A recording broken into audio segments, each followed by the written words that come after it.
Oh,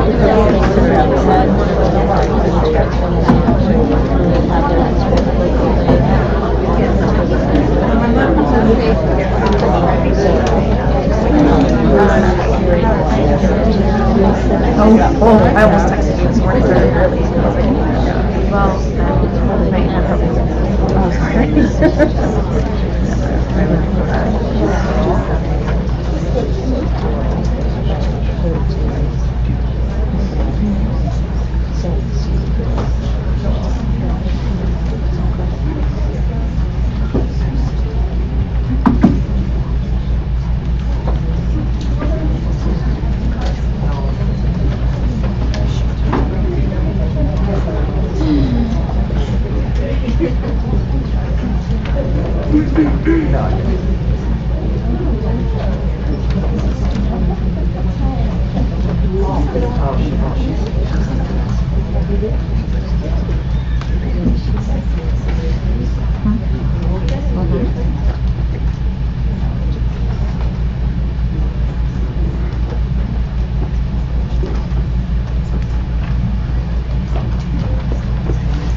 Okay, I'd like to reconvene the meeting for Mount Dairy Unified School District Board of Education for March 11th. I will say happy birthday to my daughter. Happy birthday.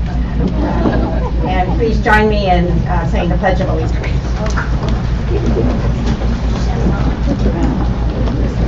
I pledge allegiance to the flag of the United States of America and to the republic for which it stands, one nation, under God, indivisible, with liberty and justice for all. Okay, we're going to start with roll call. Mr. Lawrence? Here. Ms. Mason? Ms. Mayo? Here. Ms. Cowan? Here. And Ms. Durkee is here, and we have our student speaker or guest tonight is Hannah. Thank you for being here. And you know how this works. You're experienced there. Okay. Okay. We start with public comment. Oh, closed session. I'm sorry. Thank you. Okay, sorry. So in closed session, we had item 7.1, existing litigation, conference with legal counsel, and in that we just received, the board received information. 7.2, negotiations, the board may discuss negotiations to provide direction to its representative, and that's exactly what happened. We received information and provided direction. 7.3 was item number 3, discipline dismissal, release, or reassignment of public employee, Government Code Section 54957B1. The board voted to approve non-reelective 1 certificated employee. 7.4, anticipated litigation. We actually had 2 cases and we received information. 7.5, confidential student matter pursuant to Ed Code 35145.5, 1 case, and the board approved a settlement agreement. 7.6, readmission of student number 18-18 into regular schools in Mount Dairy Unified School District, and the board voted to readmit with Mr. Lawrence recusing himself.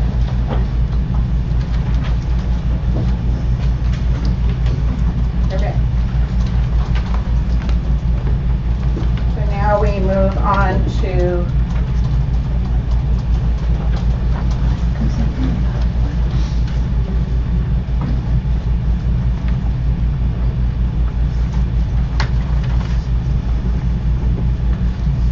start at the bottom of the agenda. Yeah.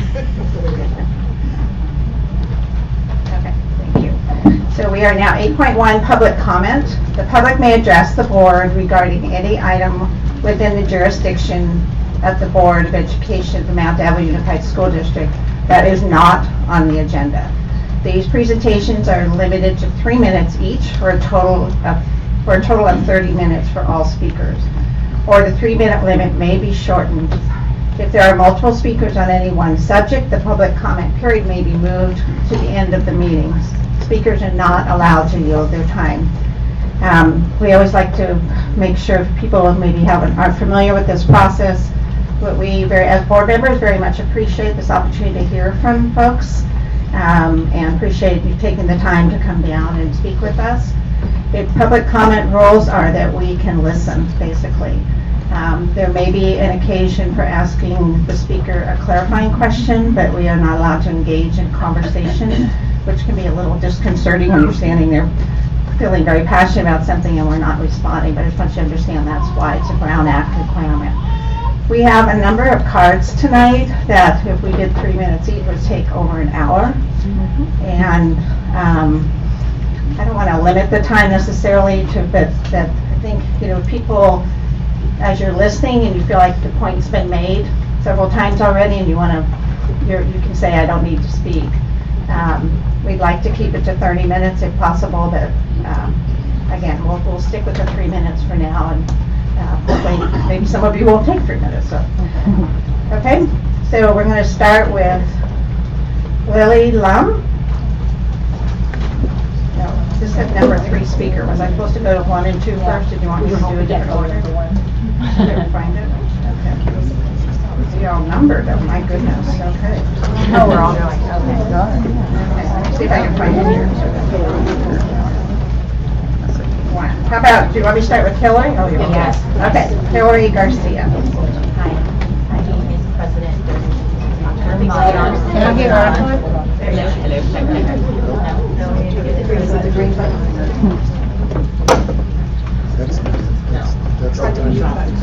Do you want me to speak loudly? There you go. Good evening, President Durkee, Dr. Meyer, and members of the board. My name is Hillary Garcia. I'm one of your district nurses. I'm just one of the school nurses here tonight. And if you'll humor me, I just want to provide a brief history or reason why we're here tonight. In December 2016, for the first time in our district's history, a caseload was established for the credentialed school nurses. The number the district and Medea arrived at was 2,700 students per credentialed school nurse. We counted this as a step in the right direction, even though this number drastically exceeded the professional standard of 750 students per school nurse as recommended by the National Association of School Nurses. The American Academy of Pediatrics recommendation that 1 school nurse be placed in each school, and the median caseload for school nurses in the state of California, which is approximately 1,270 per school nurse. We could and we can do so much more for our schools if our ratios are improved. With the slight improvements we've made, we're already making progress towards bringing our district into compliance with California Education Code with medication administration, but we are not quite there yet. There are increasing numbers of community health programs becoming available to provide our students with free health services and glasses. Currently, we've been unable to move forward with implementation of these programs because we've been limited with our time. If we had an improved caseload, we could connect students with these valuable resources. We'd like to provide better care for our general education population who often get overlooked when a school nurse, who is there only 1 day per week, is overwhelmed with IEPs.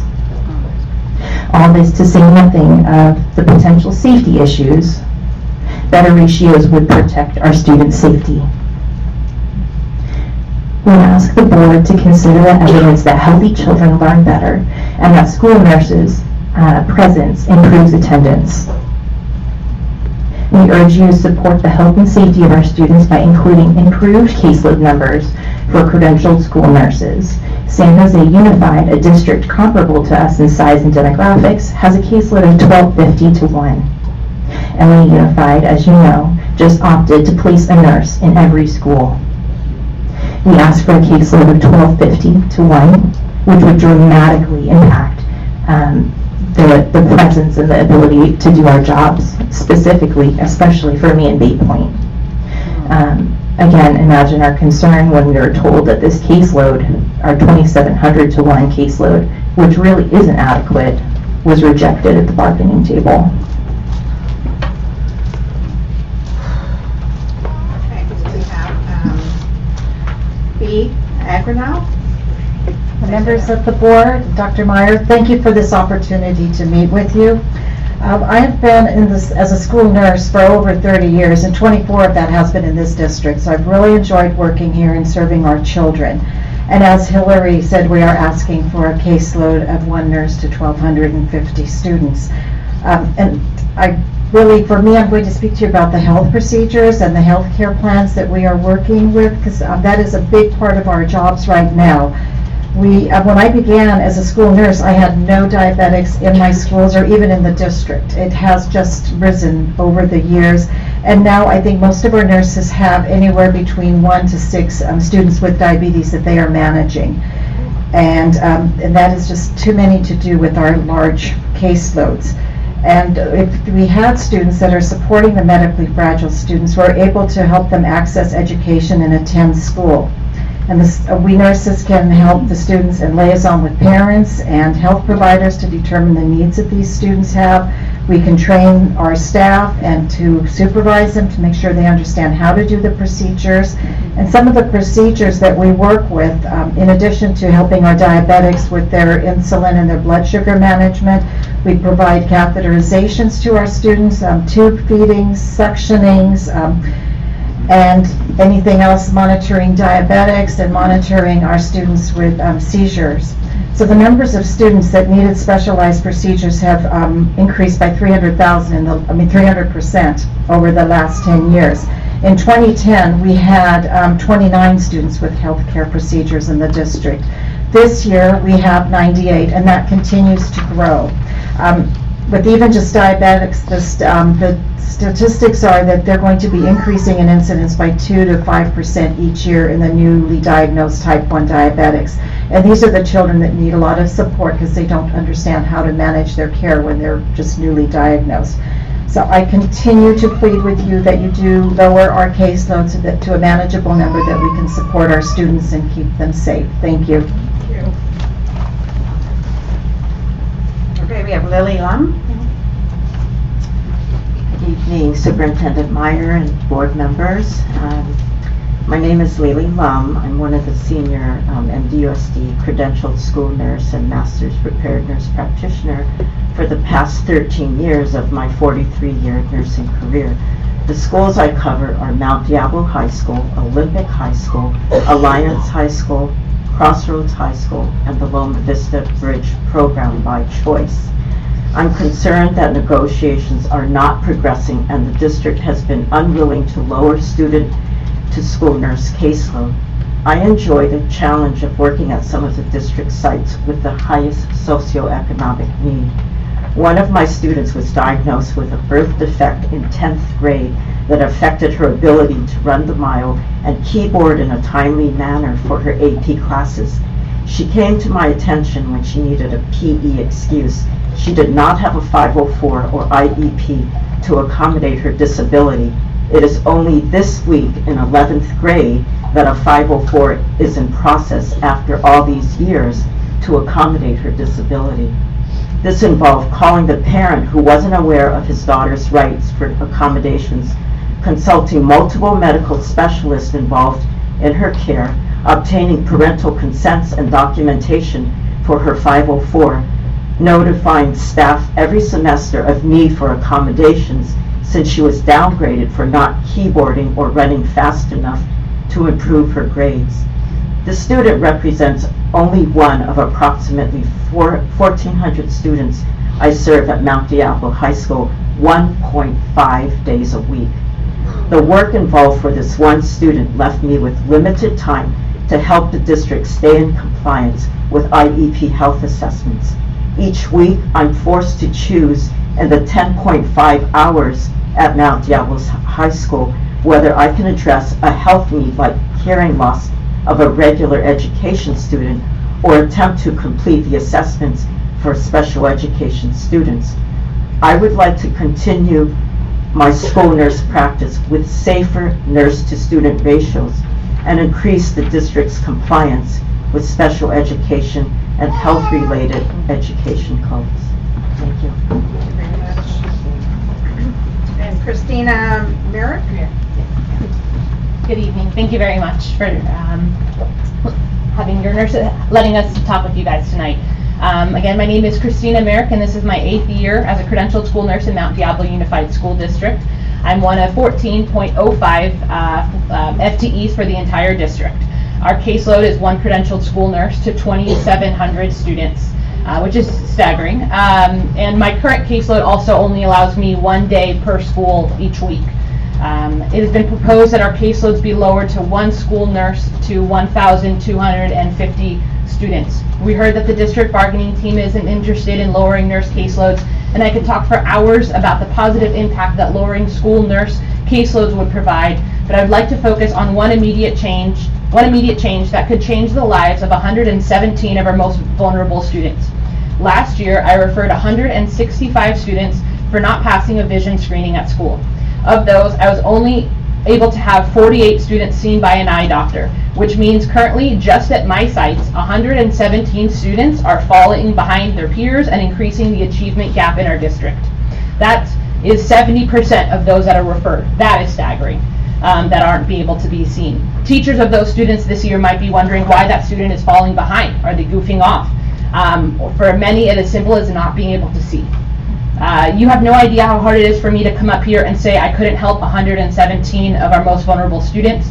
I would also like to reiterate that this issue is of hundreds of students that are falling through the cracks each year, and it's occurring throughout the district at all of our sites as school nurse caseloads are unrealistic and unmanageable. Lower caseloads would allow school nurses in our district to positively affect our students and decrease the drastic achievement gap that exists within the district. I know that no change may come from possibly speaking of this today, but I know that everything that I could do to help and best support our students, and the rest is up to you guys, the district. The nurses, the community, and your students would be forever grateful for your support in lowering our school nurse caseloads for one school nurse to 1,250 students, as well as supporting our lead nurse position. Thank you. Thank you very much. I think that's all the motions.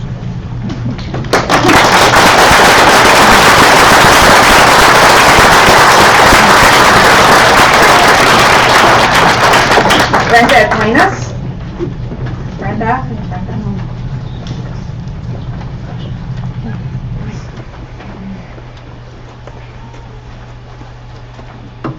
Good evening. My name is Brenda Duenas, and I'm here representing kindergarten teachers. I have taught kindergarten in our district is a mess. Every site has a different schedule, a different time that teachers are let go and able to not stay for site time. And now we are facing being told that we need to go to either an extended day or full day. I taught full day for 10 years at a Catholic school. I had 32 children without an aide. They did not get to take a nap. And I can tell you, I did not get to do small groups. I did not get to give them individual attention.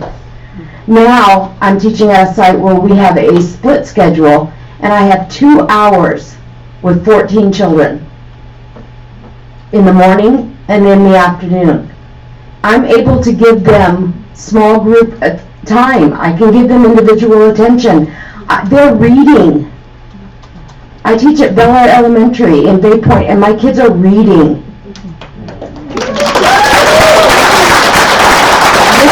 This cannot happen if we go full day and our class size is not changed. I contacted my 6th grade teacher in Indiana. Yes, I'm still in contact with him. And I asked him, what is Indiana doing with kinder? And he says, we are full day. And I said, well, how many students do you have? They have 15, hard cap at 15. The studies that are being looked at to show that extended day and full day are beneficial to our kids are not comparing apples to apples. They're comparing apples to oranges. They're not comparing our class sizes. Kindergarten teachers do more than just teach academics. We're a mother, we're a counselor, we're, a hug, we are playtime, we are that friendly face each day that they may not get all the time. So please, I'm urging you, take a look at what's happening in kindergarten in our district. We need to make some changes. We need to make some across the district changes so that it's equity for everyone, but most importantly, equity for our kids.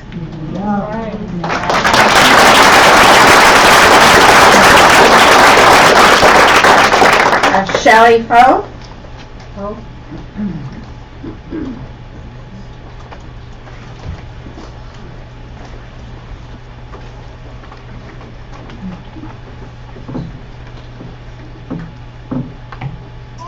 Good evening, Superintendent Myers, board members, and members of the audience. I'm Shelley Foe. I'm a 30-year veteran teacher, being at Bel Air for 23 years and 20 years in kindergarten. I'm here tonight because of my passion for the love of kindergarten. My reason for speaking out is that I'm very concerned and frustrated about the talk of pushing schools into doing extended or full-day kindergarten, with no consideration for what the schools need or the needs of the students. A split day of 32 students. Now that is when I see a small group of 16 for 2 hours, and I'm able to focus in on the students and their needs academically, emotionally, and socially, developing diversified lessons and getting to know my students. Even the Tier 3 students are more manageable with 16. And then to have the 32 for about an hour for social skills and whole group activities. What a way to teach, and then repeat for the second group of 16. I did see that when I had a half day with 20 students, my students were successful, showed great progress, and even when they started the year with little or no preparation for school. But that only lasted 2 years. A full day kinder could work if class sizes were capped at 20. But I don't see that happening because of the layoffs that are going on through the district. Class sizes are not going down, they're going to be going up because we're losing teachers. And since we are capped at 32, I can see a full day class starting with small but growing. I would love to see the district work with teachers and schools to develop a schedule that works for their students. We are a group of intelligent people who need to rethink education. Test scores will not show us what our children know. They can help guide us, but we have to know our students. How are we going to know our students when you have a class of 35 5-year-olds for 6 hours, and they are tired after 3, and individualizing their learning with Tier 3 students in the mix? All teachers make it happen without much support or supplies. But we get it done. Wouldn't it be nice to make it easier for the teachers in a profession that gets our children ready for real life situations in the future? I'm often told kindergarten is the base for the education journey, and now you want to do a full day with 5-year-olds with more than 20 students in a class for 6 hours with Tier 3 kids mixed in?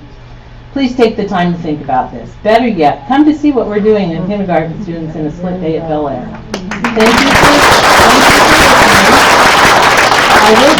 I will still be here for my school and students, and I will continue to teach our students the skills they need to become successful in their school life.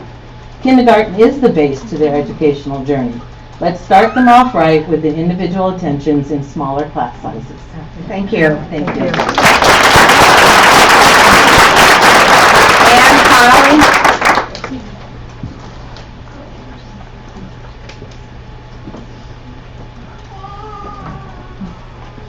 My name is Ann Keneally, and I've been in the school district since 1998. There you go. Thank you.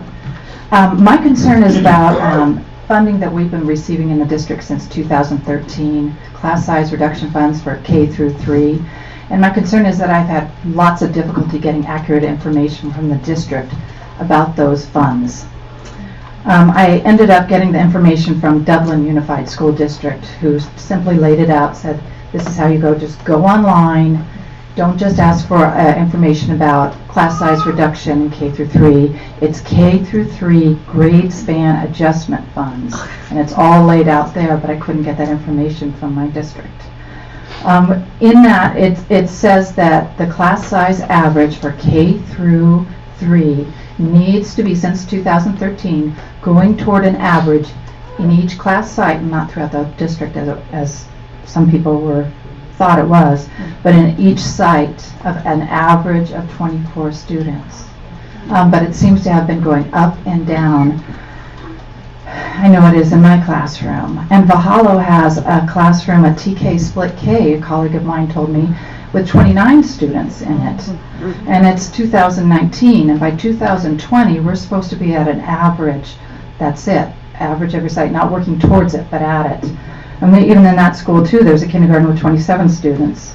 Mount Diablo Elementary has a kindergarten with 29 students, another one with 27 students. And Mount Diablo Elementary has a colleague of mine who told me that they were informed second graders, the second grade classrooms will all have at least 28 students in their classroom. So I'm just very concerned about the K through 3 grade span adjustment funds. And I think that not only should our district have the proper information, but be able to dispense that and transparent about it. Thank you. Thank you.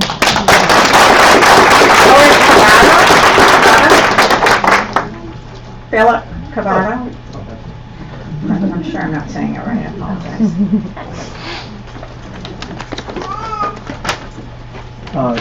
Good evening, everyone. My name is Philip Kubota, and although I'm a teacher, I'm not really fond of public speaking. For the past 9 years, I've taught kindergarten at Rio Vista Elementary. I'm speaking before you today to express my concerns over the possibility that kindergarten will be going to an all-day schedule. That would mean having a roster of up to 32 children going from 8 to 2:35, 4 days a week. Perhaps this district is pushing all-day kindergarten because of declining enrollment due to rocket ship type charter schools. Perhaps the district wants to extend kindergarten day because studies have shown that a longer day produces better academic results. Those studies, I've been told, recommend a class ratio of 15:1. Several years ago at Rio Vista Elementary, we obtained a 3-year SIG grant, a school improvement grant, which required that our school day end at 3:30. My kindergarten day consisted of 16 early friends going from 7:56 in the morning to 2:35, and 16 late friends going from 9:35 to 3:30. From my experience, I'm here to tell you that there are diminishing academic returns when a 5-year-old child who may not have had daycare, attended pre-K, who have basically never left their parents' side, and are expected to sit and learn for 6.5 hours a day with 30 other children. Months into the school year, I have seen children fall asleep, break down emotionally, and have up and down mood swings. I've seen kids literally pee on themselves because they knew their parents would come pick them up early. Children are not ready physically and or emotionally to deal with that long of an academic day. There's a point where they just stop learning, and then it becomes a daycare for children. Veteran teachers will mostly agree that an extended day is not ideal. In conclusion, I would like you to ask yourselves, would you like your child or grandchild to be taught in this kind of environment? Thank you.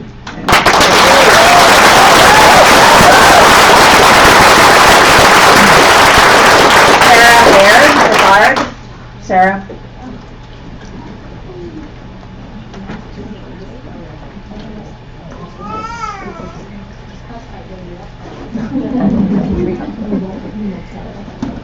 Good evening. To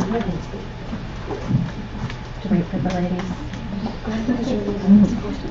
My name is Sarah Baird. I'm a mother of a 4th grader at Gregory Gardens Elementary. I'm here representing a group of parents desperately seeking swift and positive change for our school. I didn't think I would do that.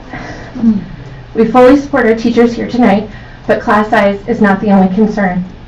My daughter's 4th grade class, starting this coming Monday, will meet their 5th or 6th teacher. I've lost count. Most of the year thus far spent with a retired teacher and subs. Their education and self-worth have been deeply impacted by the circumstances of this year and the lack of efficient and effective response from the school and the district.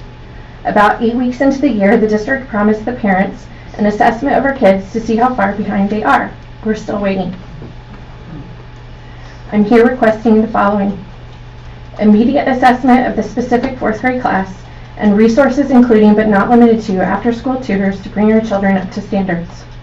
None of these requests even begin to touch on the social and emotional impacts this year has had on this class, but at least it would help us understand how much their academics have suffered this far and allow us to begin to address their performance before it's too late. Please help us help our children.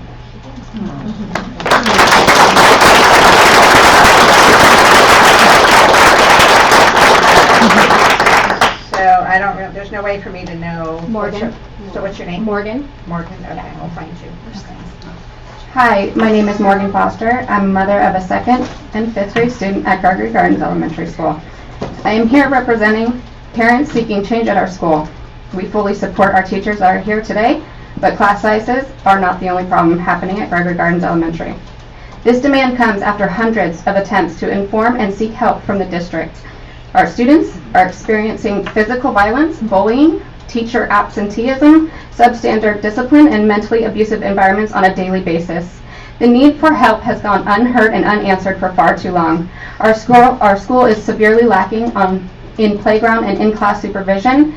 The children are harassed, bullied, and physically abused by one another on a daily basis. The lack of supervision and inconsistent discipline has bred a culture of violence and gang mentalities among elementary students. According to Code 5142, principals, teachers, and other staff shall be responsible for the conduct and the safety of our children at school. This is not happening for ours. Our children are left to fend for themselves far too often. On multiple occasions, it has been brought to the district's attention that on rainy day recesses, children K through 5 have been left in classrooms alone while teachers take their allotted 40-minute CBA required lunch breaks, leaving the most responsible children in charge of the class. Along with having a severe lack of supervision on the playground, our students and teachers are being neglected by our principal. Again, at no fault of hers, single-handedly, she is forced to manage approximately 150 IEPs and 504 plans for students across both Robert Shearer Preschool and Gregory Gardens Elementary, not to mention supporting the Special Needs Assessment Center that's also on our campus, which is an additional 200 to 250 students. The need for a full-time vice principal at Gregory Gardens Elementary School or a full-time principal at Robert Shearer Preschool is significant and way overdue. According to the Section 500 of the Education Code, the governing board has a responsibility to continually re-examine the district's practices to determine whether the effectiveness is serving our children well. This is not reflecting down to the school level. Our system at Gregory Gardens is broken and it needs an intervention. Gregory Gardens students have the right under the California law to have a safe and public education. Gregory Gardens Elementary School has been overlooked and forgotten by the district, and enough is enough. The parent community at Gregory Gardens is growing stronger on this topic daily. We will not sit back and be silenced or ignored any longer. We are asking for a minimum of 3 trained adults as supervisors for every recess, every grade level, every day of the school year. A full-time vice principal at Gregory Gardens or a full-time principal for Robert Shearer. Consistent, universal, healthy disciplinary conflict resolution programs. Additional counselors, nurses, and librarians. As I mentioned above, we are motivated and prepared to take the steps necessary for the betterment of our children. We hope you hear us today and help make Gregory Gardens a safer place for our children. Tell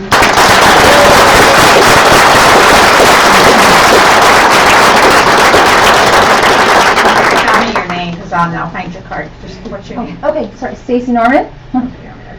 First of all, I'm here in 100% support of our amazing teachers who are here. I absolutely support smaller class sizes. I hope my point here tonight is sort of along the same lines, although very much in line with what we are here to truly speak about tonight.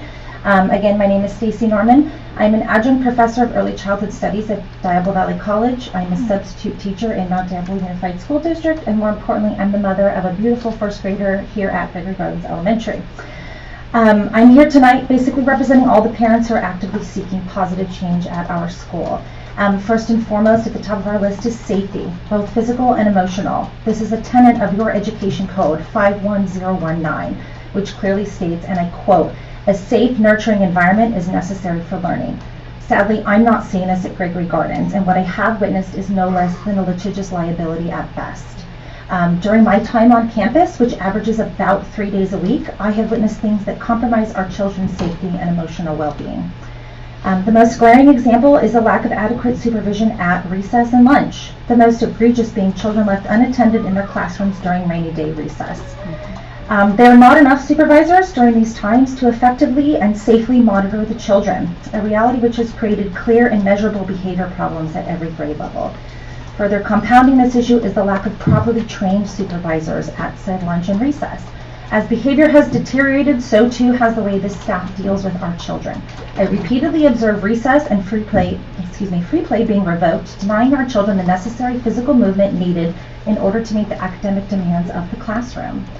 I have also witnessed children being screamed at, put on timeout, and belittled for demonstrating developmentally and age-appropriate behavior. Current research shows that punishment, such as restricting physical movement, not only negatively impacts the brain, but it increases aggressiveness and behavior problems, as well as lowers IQ and academic performance. As parents, we want our children to succeed, not just academically, but personally. I know that teachers and staff feel the same, and according to this district's philosophy statement, so do you all. The Education Code further states, the future of our nation and community depends on students possessing the skills to be lifelong learners and effective contributing members of society. This is important to me on many levels, and unfortunately, our children aren't able to work on these skills because we don't have enough properly trained professionals supervising them. In order for this district to stand behind its philosophy, it must place value on these things by investing in what we in the field call social-emotional learning. This means training all staff in best practices in early childhood education. The district must understand the importance of employing qualified professionals in these roles because it is stated in your education code that a highly dedicated staff has direct and powerful influence on students' lives and learning. Without this, true learning in the classroom is absolutely thwarted. I realize all this cannot be achieved without the proper resources, as my friends and colleagues have stated. This includes a dedicated administration that is properly staffed and willing to implement training in social-emotional learning, as well as follow through with positive guidance and discipline policies. The resources at our elementary school and at the Robert Shearer Special Education Preschool are stretched too thin. We share one principal between both of these schools with no vice principal. This leaves very little time for school officials to focus on or address the concerns that I have just mentioned. Here's a basic neurological fact supported by years of scientific evidence-based research. The early years are the most important for brain development. The experiences our children have now at Gregory Gardens will dramatically shape the type of adults they will become. Having properly trained staff who are caring, respectful, and well-versed in best practices will have a positive influence on students' lives and learning. Thank you very much. Thank you.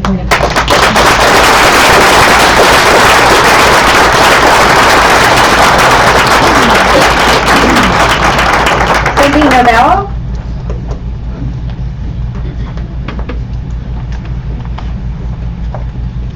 Good evening. My name is Cindy Novello, and this is my 18th year teaching in our school district, and I'm also a National Board Certified Teacher.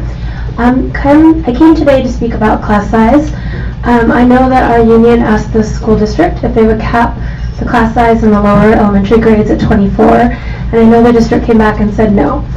So in my 18 years of teaching, I've taught classes as large as 34 and as small as 17. Back when class size reduction was mandatory about 10-15 years ago. And I know from all these experiences that class size makes a huge difference. When you have a large class, you cannot get to every child. You just physically can't. You run out of time. And what happens is, as a teacher, you end up going home every day just feeling frustrated because you can't get to everyone, and it's very painful.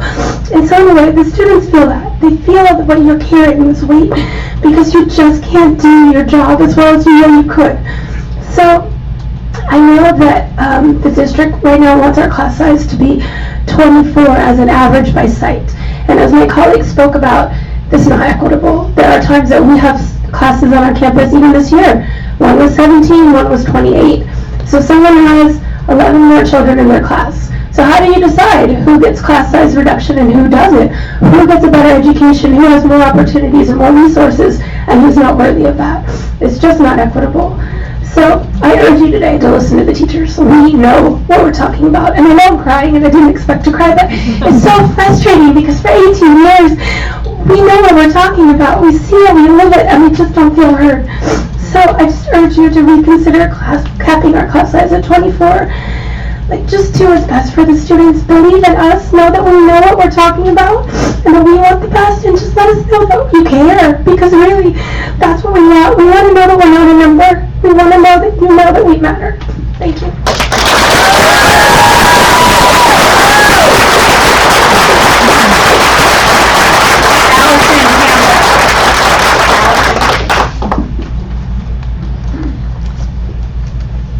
I'm Allison Campbell. I'm glad to be here. I'm a kindergarten teacher at Shore Acres, and I love my job. I love what I do. I did want to talk about class size also in kindergarten. I want to talk about kindergarten in general for just a moment, and I agree with everything everybody said. I don't need to add anything to that, but I did want you to think about one thing. Right now, I teach in the dual language kindergarten program, which is another issue. And right now, I feel fortunate. In my class, I have 20 children, and in the my partner class, there are 20 children. That's 40 children that I'm responsible for, and that's fine. But I want you to think about this. And we are already at all day. I gotta be somewhere. I might as well be there. But with my 40 children, I just got done doing report cards, and I timed it, and I cut it down. Once I've got all the testing done, I have all the data. All I have to do is input it into the computer. All I have to do is input. Input, input, input, comment. Takes 10 minutes per child, okay, to do report cards. About 10 minutes per child. So, 10 minutes times 40 children, that's 400 minutes. 400 minutes divided by 60. That's 6.66 hours to do my report cards, and that's fine. That's okay. But now, I had to get that data from somewhere. And I got that data from school. I had to be at the school. And in kindergarten, I have to test everybody. I can't give them a test and then take it back and grade it. I have to pull each child right next to me.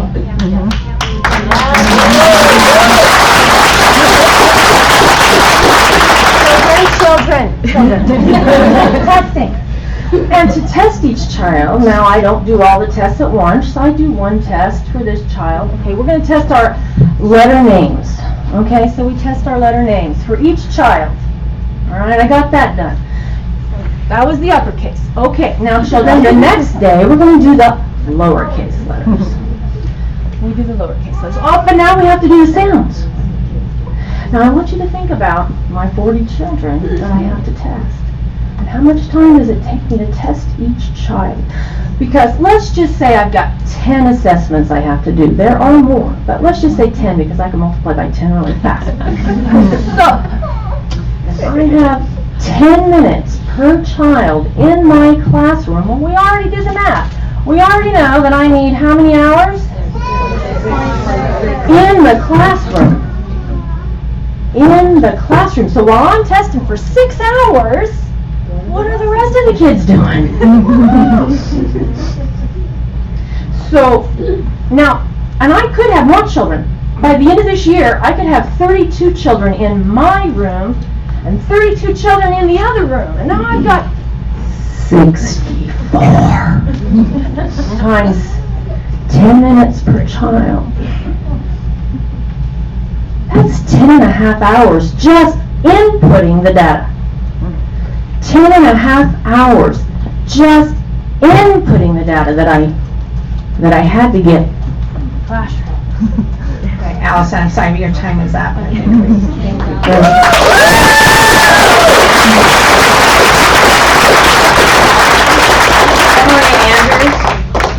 Emily Andrews.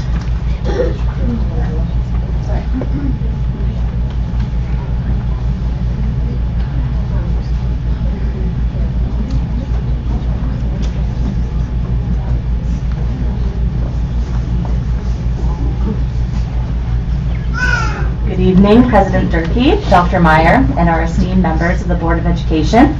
My name is Emily Andrews, and I'm a third grade two-way dual immersion teacher at Bancroft Elementary School, and I facilitate instruction in English. I'm speaking on behalf of my dual immersion colleagues at Bancroft and myself, who are extremely dedicated to the program. We love the program, we believe in it, but we don't feel completely supported. Our TWDI kinders began the school year with 29 and 28 students eager to learn a new language. And our TWDI first grades had both 30 and 29 students in their classes. These are two very crucial years of school. And with the larger class sizes, you can imagine how difficult it might be to teach CCSS with rigor in two different languages while meeting the individual needs of our students. I taught in a monolingual classroom for over a decade, before joining the dual immersion program 2 years ago. Dual immersion teachers are held to the same standards as a monolingual teacher, though we have more work to do. We need to work with our partner on a daily basis. We're asked to create color-coded Cognig anchor charts that are posted in our classrooms, blue in English, green in Spanish, district-wide. We grade double the amount of papers and tests. We do 2 times the number of report cards, since dual language report cards are both English and Spanish scores. And we have the same deadlines as monolingual teachers. TWDI teachers attend IEPs, 504s, and SSTs for students on both rosters, because each child has 2 teachers and we give input and have a part in creating their goals. Dual immersion teachers and MDUSD believe that it's imperative that we have lower class sizes, time to collaborate, and the English teacher who may not have a B-clad deserves a stipend as well. Bancroft is extremely blessed to have the incredible support from our school principal, and we hope to earn that same support from you as well. Thank you.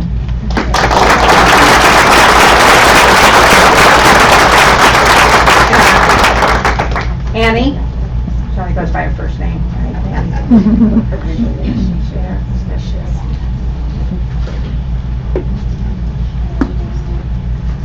Jeez, Pete. I was wondering where that nest was. Okay. Superintendent, board members, I am mystified and frustrated on the way that you have let personnel go to total chaos and think that somebody can just pick up the jobs that aren't theirs, and some they've never done, and still do their jobs. That's how mistakes happen. And they are happening. I do not blame them, I blame the district. Doesn't the district have enough problems for being out of compliance, for not having enough assistants, not working the school days, so students have help? You need to stop assuming somebody's going to pick up the work, and theirs too. You don't want to pay them out of class. And there was a reason that the district was sued 25, 35 years ago. See, that's the problem of having history here. And the way we were, and that's why we have all the classifications, because of the consent decree. Since when, probably more than I know of, does the district take a one-on-one to be a classroom assistant, so they're doing 2 jobs because we don't have enough assistants to fill 37 jobs, which will probably be 50 to 60 when school starts next year. Is the district just going to bully my member when they should be with their one-on-one for the IEP, so that you take the one-on-one to do classroom because the teacher doesn't have an assistant because you can't hire them? Your personnel department didn't know how a Me Too agreement worked. Everybody has to agree to just everything, not just one union. You need to sign a MOU by all involved. I signed the agreement after the checks were already gone out because I didn't want my members to owe the district money, had to explain, give to public funds also. Next, we had Staff Development Day on February the 4th. I found out March 8th the payroll never got the timesheets. So payroll had a lot of checks, about around 150 to get ready by this Friday. I hope nobody gets thrown under the bus for that. It wasn't their fault. This is unacceptable for my members in payroll, that they do their work and our payroll gets behind. The worker bees and personnel and payroll are doing all they can. Does anybody care about what's happening down here? I do. I have a granddaughter and a great-granddaughter that still goes to school in this district. I don't think airing our dirty laundry at board meetings, but I'm at my wit's end with things I need to get done in personnel and can't get done because the person that did classified is gone and the sub, which has no authority, is gone. 2.5 weeks ago, 3 weeks ago, in the sad negotiations, I said we needed to get a committee for our personal growth account. We gave 2 names and the district has to give 2. Still haven't heard back on this. Last but not least, I believe it's against fire marshal rules to have the back door locked during business hours. You know, I guess I could call and ask just to make sure. I would hate to see the district in trouble for something so simple to fix. Thank you.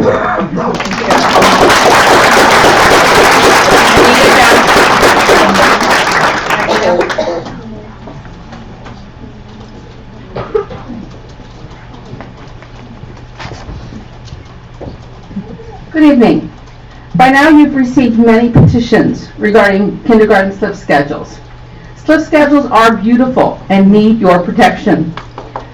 Many teachers and parents are concerned. Many teachers and parents are here tonight to ask you to take action to protect our youngest students. We are standing up for our students. This is a political question that requires your intervention.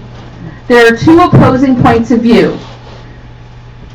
Side one says slip schedules are beautiful and need your protection. Full-day kindergarten will lower the quality of the educational experiences of our youngest students and increase district costs. Side two says that full-day kindergarten will reduce daycare expenses for some parents and allow the district to retain more students. As you consider your action on this issue, here are a few facts to keep in mind. Full-day kindergarten is not required by the state, at least not yet. The required instructional minutes for kindergarten are 36,000 minutes per year, compared to 50,400 minutes for first grade.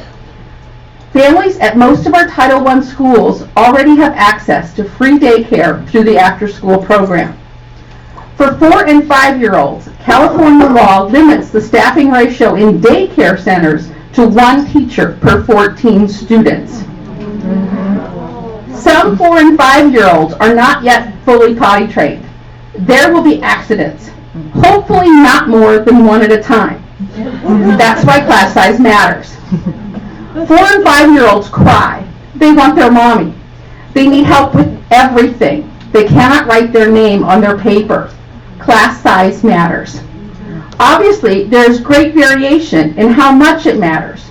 Remember lecture classes in college? It did not really matter if there were 300 or 400 students. The professor was not going to take time to tell you that you can't lay on top of the girl next to you on the carpet.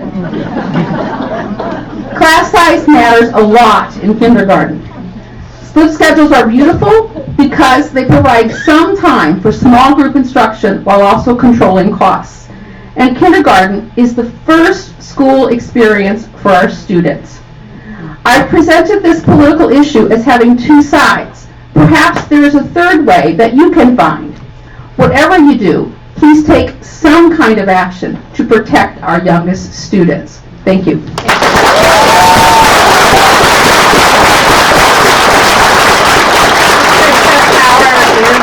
Patricia Power Bearden. I'm going to give my space up for my former colleagues from Meadow Homes. So we need a card for everybody that speaks. We have to have a And that card. would be Andrea Ledesma. I did fill out a card and I gave it. No, but she can get up and speak. Okay. Okay. We'll just get the card. We just need her to fill out a card after the fact. She has recorded it. I did turn in a card. Yeah. That's fine.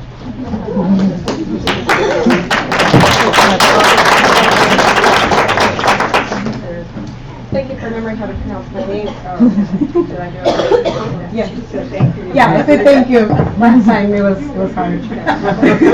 You're assuming I remember. We're educators. You'd be surprised how many names we do remember after a few years. So yes, my name is Andrea Ledesma. I'm a bilingual teacher at Meadow Homes Elementary. When I first started within this district, it was the school year of 2012-2013.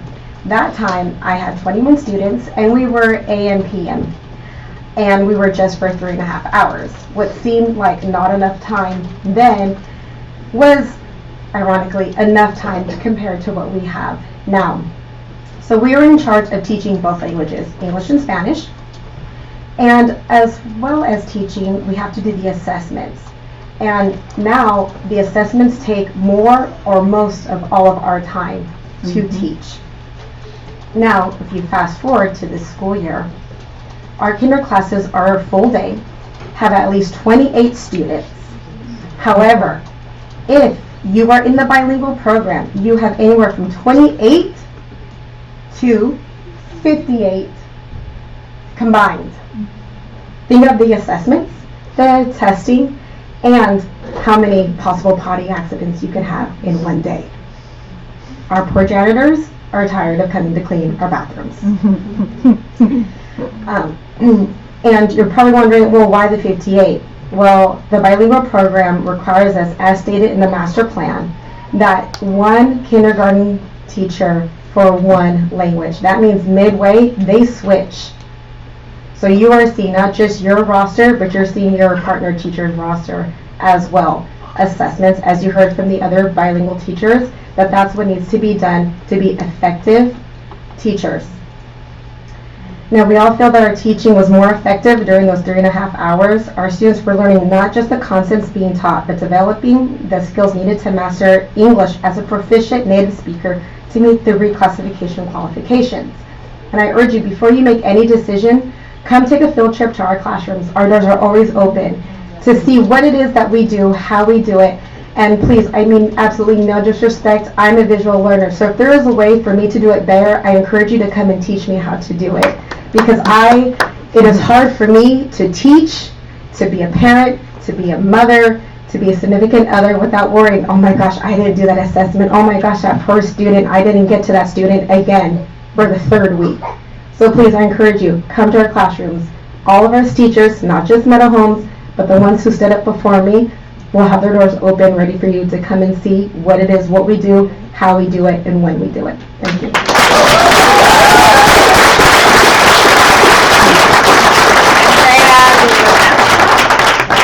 That was Andrea. That was Andrea. Oh, that was you. Okay. Yeah, that was me. Thank you. Sorry. Linda Ortega.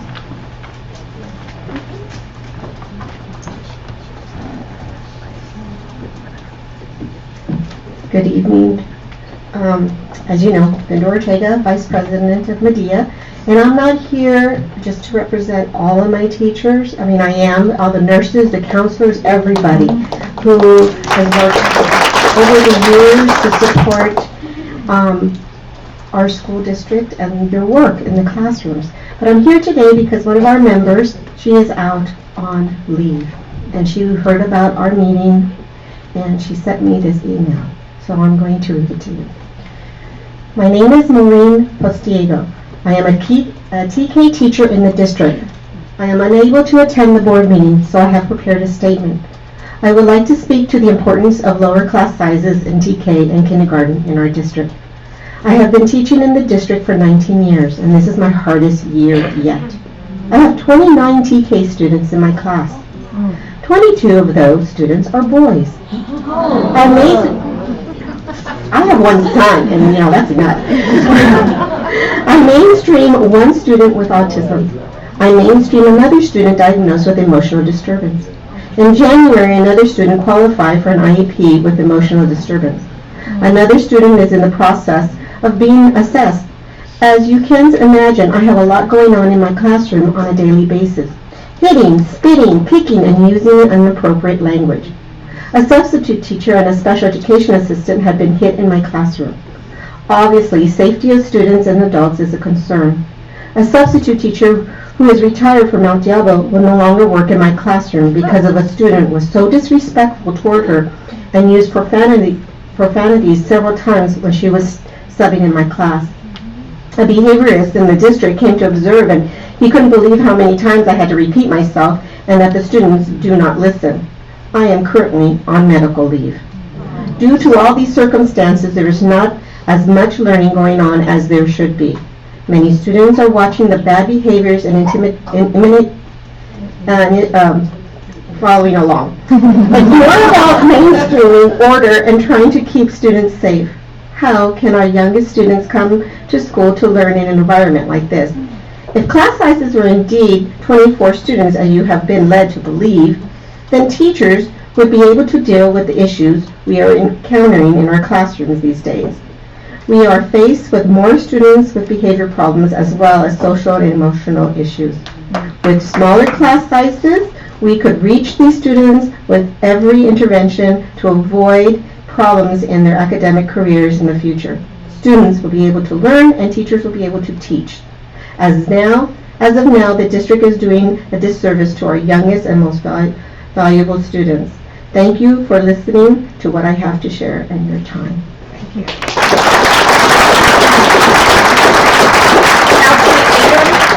Kelsey Ingham.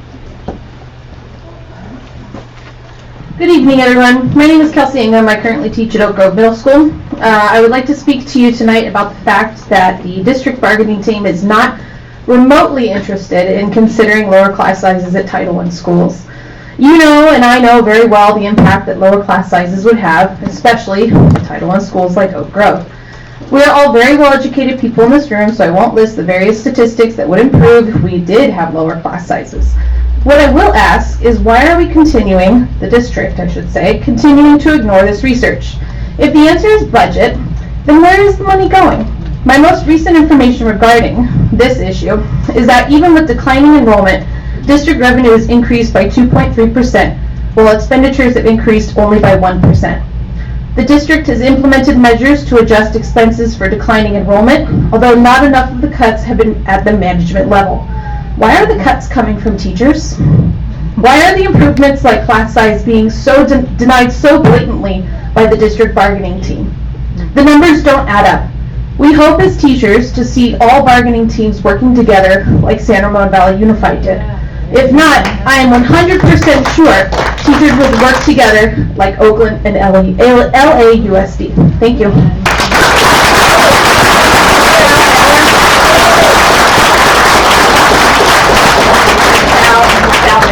Oh, that's me. Okay. Hi, my name is Michelle Miller, and I am a teacher at Highlands Elementary. I've been teaching in the district this is my 9th year. I also am a Sequoia Elementary and Middle School alumni, and I'm here about full-day kindergarten. I'm representing the teachers at my school. We are not completely opposed to the idea of full-day kindergarten. What we are opposed to is the idea of full-day kindergarten with up to 32 kids. Right now, the class sizes at our site are 26 kids and 25 kids. One of those classes has 3 identified students with special needs. Another one is on the way to being identified. Another class has a very high need student who is on the way to being identified. We cannot effectively teach kids that are 4 and 5, that are 5 years old, who don't know how to wipe their nose, who don't really know how to go to the bathroom, with 32 kids all day. It becomes babysitting, and I did not go to as much college as I did, and I did not collect the student loan debt that I did to be a babysitter.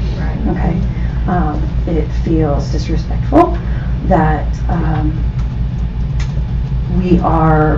it feels like we are being used as babysitters because we have declining enrollment to places that offer a full day. That become 31 5-year-olds in a classroom becomes putting out fires. It is not teaching. So it is not the idea of full-day kindergarten. I think, I'm sure you guys have read the research. I know that it's been cited before, but it is not that we are anti-full day. We would love to have time to do art and social skills, but that is not what it will look like with 32 kids. We ask that you limit class sizes to 24 hard max if you are even considering doing full day. I think that's it. Thank you.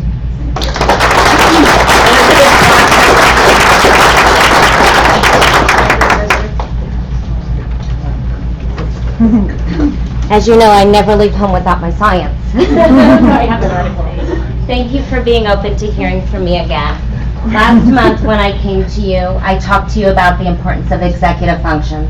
And executive functions means that children are able to look at things in multiple ways, that children have a working memory, and that children have self-regulation.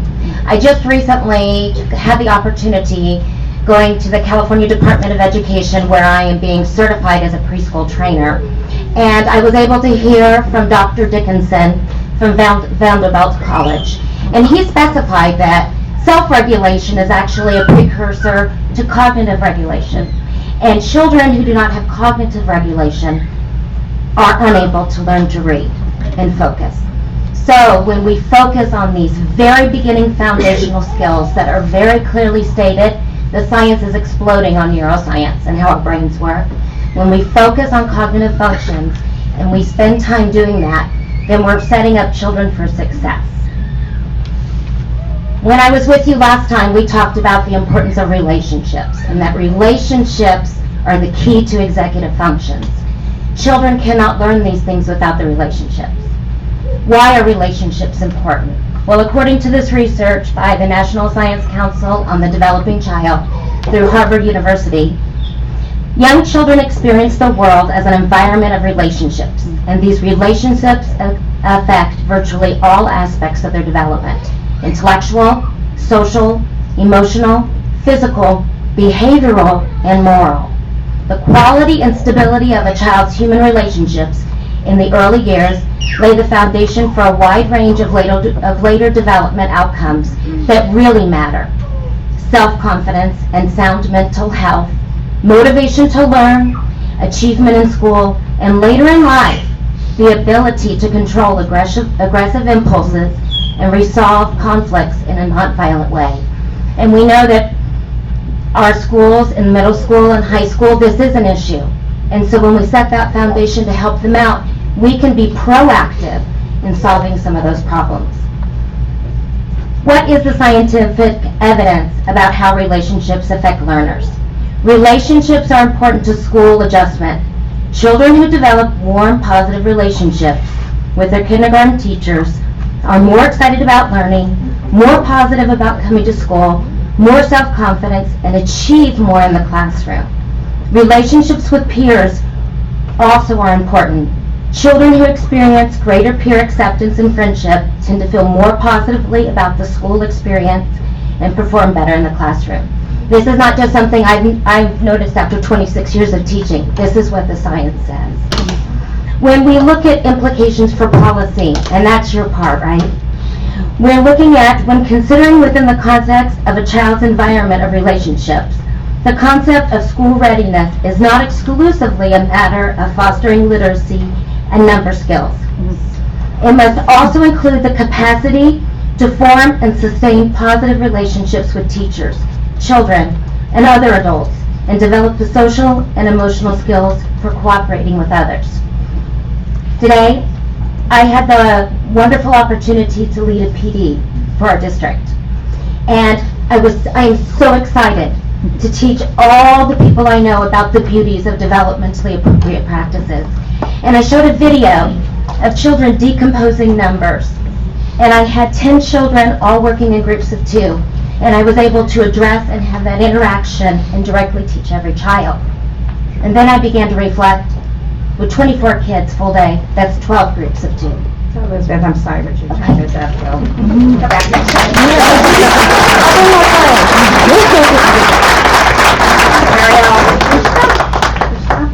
President Durkee, may I say something while she's there?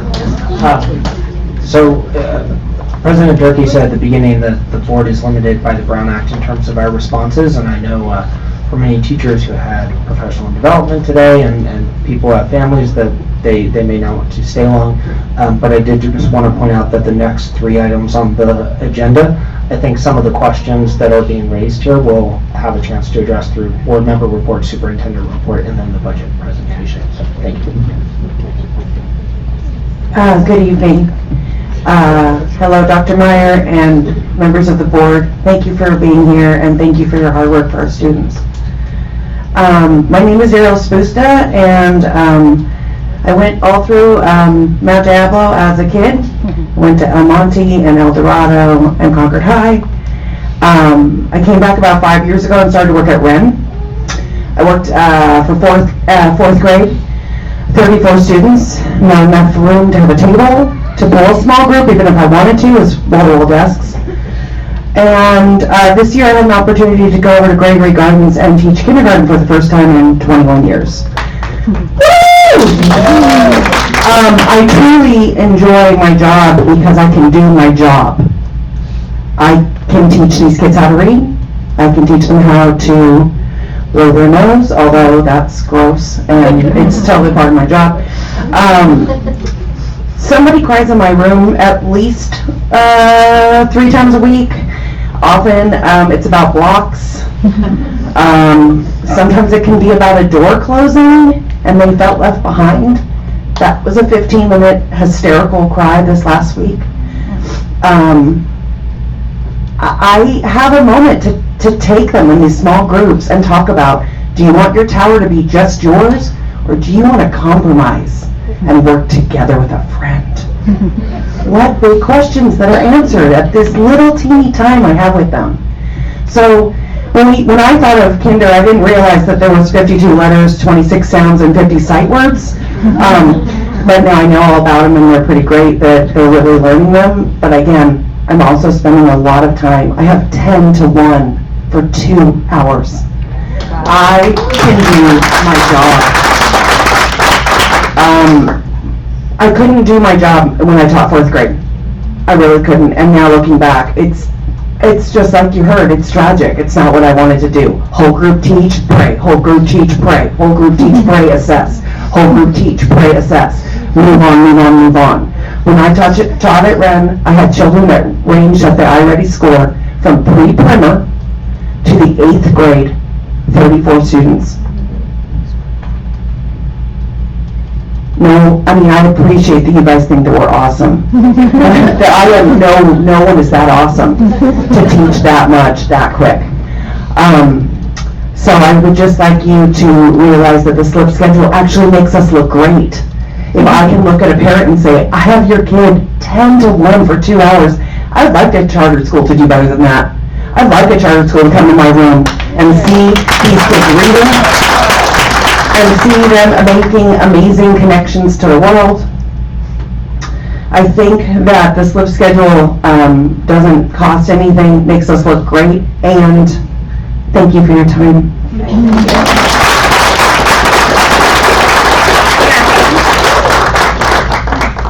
So I'm not going to go unless every teacher has already had their chance. You're the last card.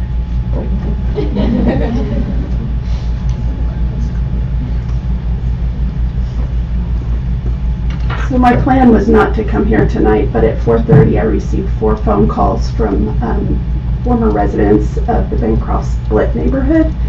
And first of all, I'd like to thank Felicia Stuckey-Smith. She did a wonderful job on the lottery.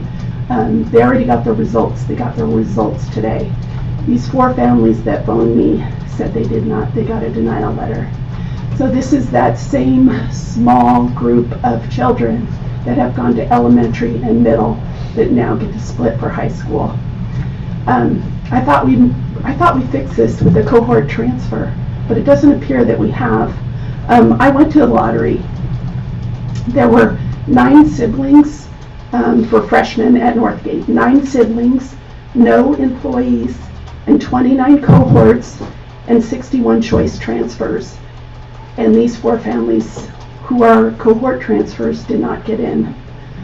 I asked the question at the lottery about the Clayton Valley charter students that get in as resident status, what that number was. Nobody could tell me. So I'm here tonight because I'm not sure we fixed the split. I want to be back here, but I am because I'm still concerned about these students. Thank you.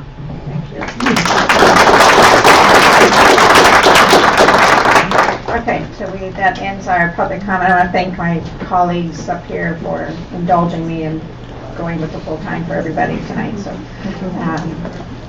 okay, so now we go to board member reports, and First, I wanted to say thank you to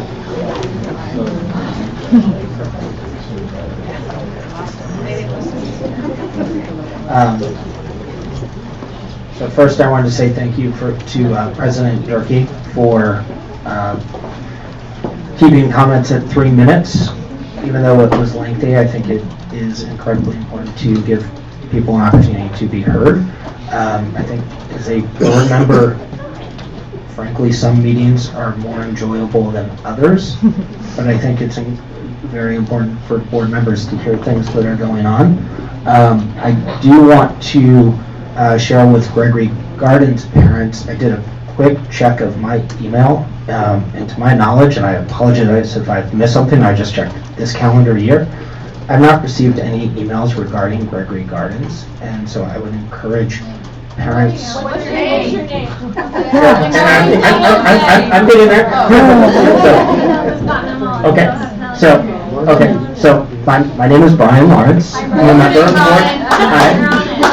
Hi. So we are listed, one, on the MDUSD site. Two, I will also share my personal email, which is brian@briantlawrence.com. Brian spelled B-R-I-A-N. And I will also share my phone number, which is 925-526-5354. And so 925-526-5354. Thank you. You're welcome. Brian@briantlawrence.com, in addition to the one that is published on the MDUSD site, which is the MDUSD email. And then I also wanted to share one thank you to Gina for coming in and sharing her concerns about the lottery, because I'm hearing the same things today and I have not yet had a chance to follow up on them. But I do want to make sure that I think everyone put a lot of time and effort into the cohort model, and I want to make sure that that is meeting the needs of our students. And so I'm looking forward to hearing more about that in the near future. And then lastly, I would just say as a board member, I absolutely would love to see school nurses every day at every school. I'd love to see an increased number of speech pathologists. I'd love to see a librarian at every school every day. I'd like to see more counselors to support our students. I'd like to see a 15-to-1 ratio in kindergarten. I'd like to see lower class sizes across the board. I'd like to see improved pay and benefits for both classified and certificated employees. However, there are trade-offs and choices within that.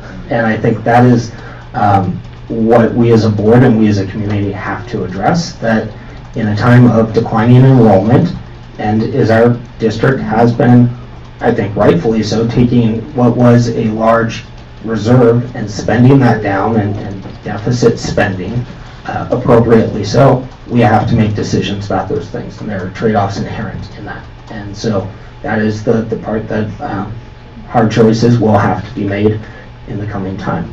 So, and then just lastly, I do think there are merits to a full-day kindergarten, but I'll also say I have zero interest in full-day kindergarten at a 32-to-1 ratio.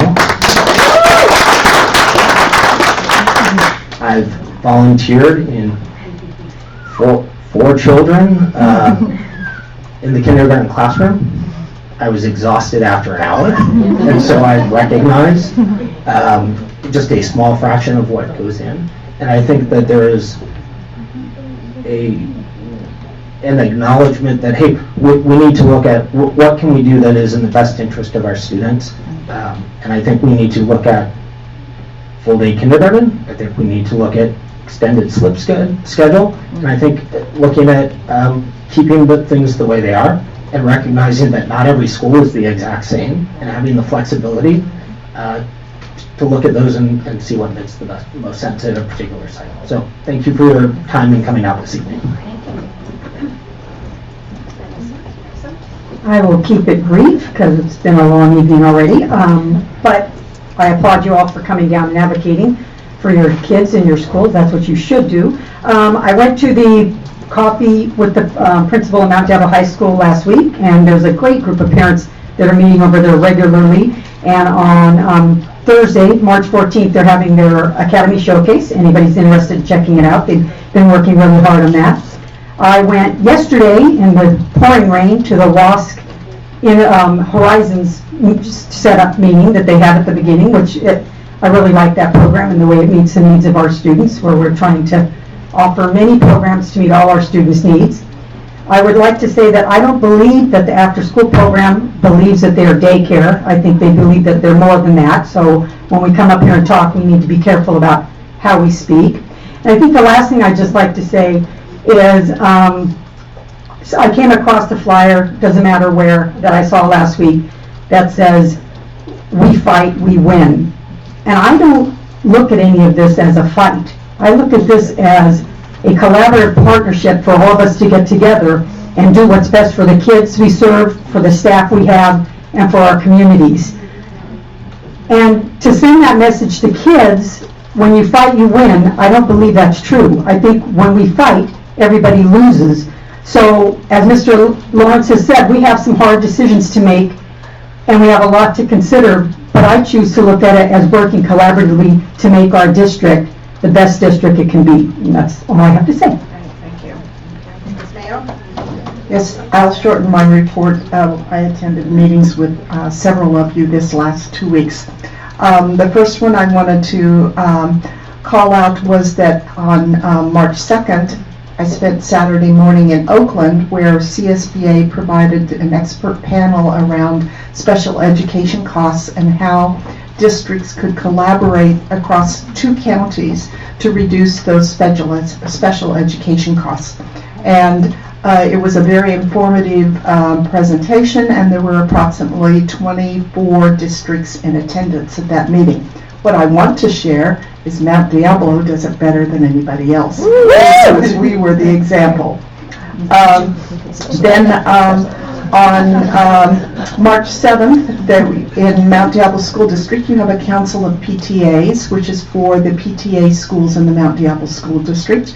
We have quarterly meetings. Stephanie Roberts presented a grant writing 101 for the parents, the presidents that attended that event, because these individuals were looking for ways that they could be involved in grant writing to increase funding for their schools and their families and their staff members at the school site. So I want to give them a shout out. And then on March 1st, I attended a meeting with 7 other school board members. We visited the newly elected Assembly member Rebecca Bauer-Cahen's office down in San Ramon, and we spent a good 45 minutes with her, which was unusual. Usually you only get 15 minutes with your representatives for a group discussion, and we talked about education and education funding, and I'm pleased to report that I believe that we have a friend in Sacramento with her, and I'm hoping that even though she represents just a small part of Walnut Creek, she will be a voice for us in Sacramento, and she is already being very active and being acknowledged in Sacramento, and a couple of people are kind of scolding her for it, but she's proud of being scolded. So if you have an opportunity, reach out to your elected leaders and let them know about your passions.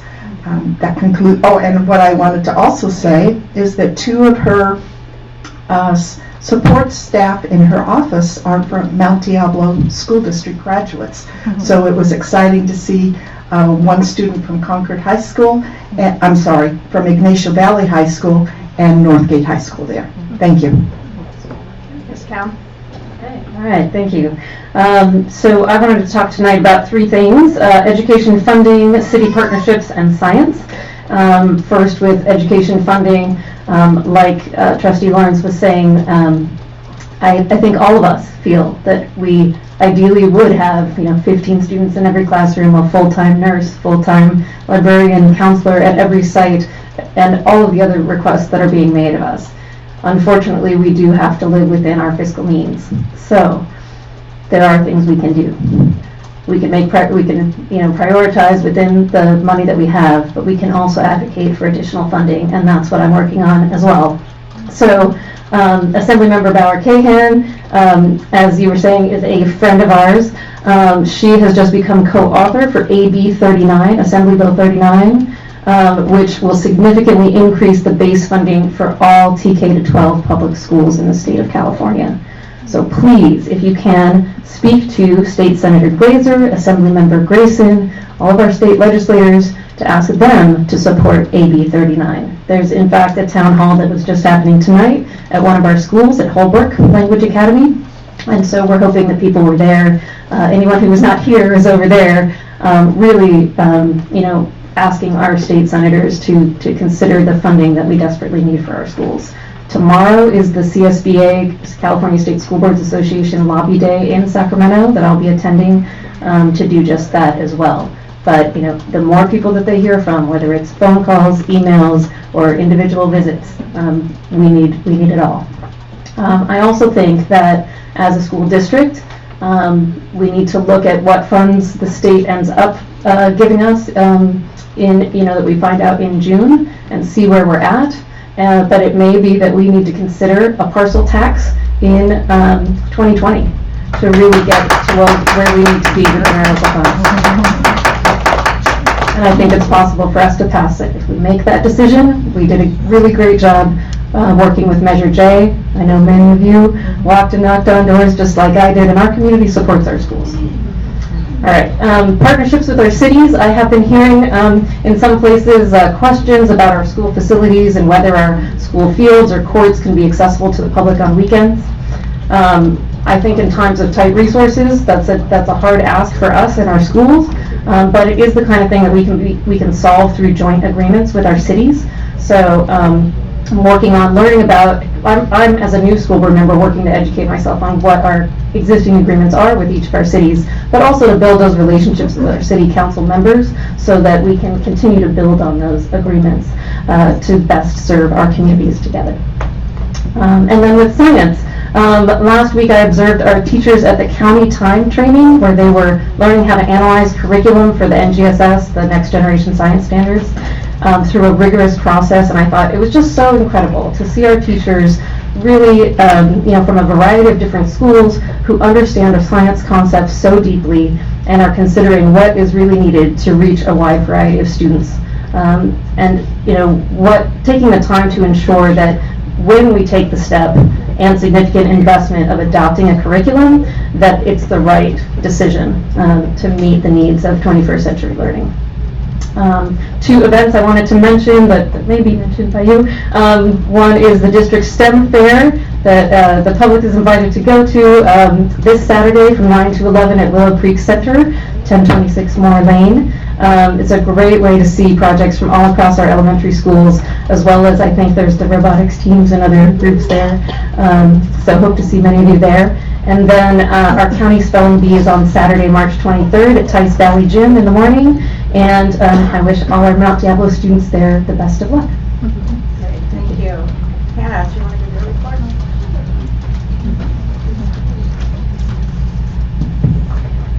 Okay, hello.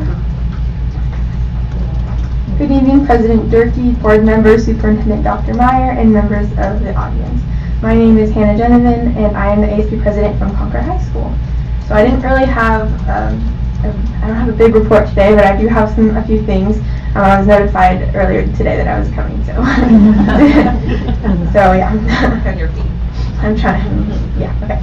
So we have a few events in leadership. So as you guys know, we have finished we finished a committee period a few weeks ago, and we've started some new committees. So these committees kind of outline different events that we have on our campus. So the recent ones that we have is our multicultural rally, Spirit Week, and Family Night. We also have like Publicity and Spirit Jack Like Normal, in addition to Open House, March Madness, and Spring Brunch, which I'll explain at later dates. Clash of the Classes rally and South Appreciation. So there's a bunch of those things going on, but I'm just going to tell you about a few of them, since a lot of them are still in progress and in planning stages. So I wanted to talk about the multicultural rallies that are coming up next Thursday and Friday, the 21st and 22nd. So last year we didn't have our big gym for a whole lot of time, and so as you guys might have remembered, it's after Leadership Exchange, they started construction with our beautiful new bleachers, and the flooring is so pretty. Thank you very much for that. So we had to kind of think on our feet a little bit. So we had 4 different rallies instead of one large rally in our multi-use room. So we had each grade level go in at a separate time. So we had 2 a day for 2 days, and we're going to continue that this year. We really liked the performance feel. So sometimes, like, when we have to adjust to new things, we figure out what we really like, and we're really happy with this situation. So we are splitting up our rallies into grade levels, like I said, but we are going to have a theme for the entire day. It's going to be like a pilot theme, so like you enter a plane and then you're flying over the world to all these different continents and countries, and then the performances will go along with that. So it's more of a performance assembly rather than a rally like normal, the cheering and stuff. So we also have a spirit week to go along with that. So the first day is Midwest Monday.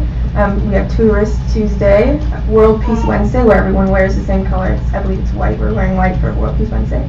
And then Thursday is an Olympic theme. We wanted to incorporate sports since that is a very big tradition around the world that a lot of different countries participate in globally. So each class is going to have a different color. So freshmen are going to be green, sophomores are going to be yellow, juniors are going to be red, seniors will be blue, and staff will be the last color. They all wear black. That's kind of like an easy color, so we can have a lot of staff involvement, so we're good for that.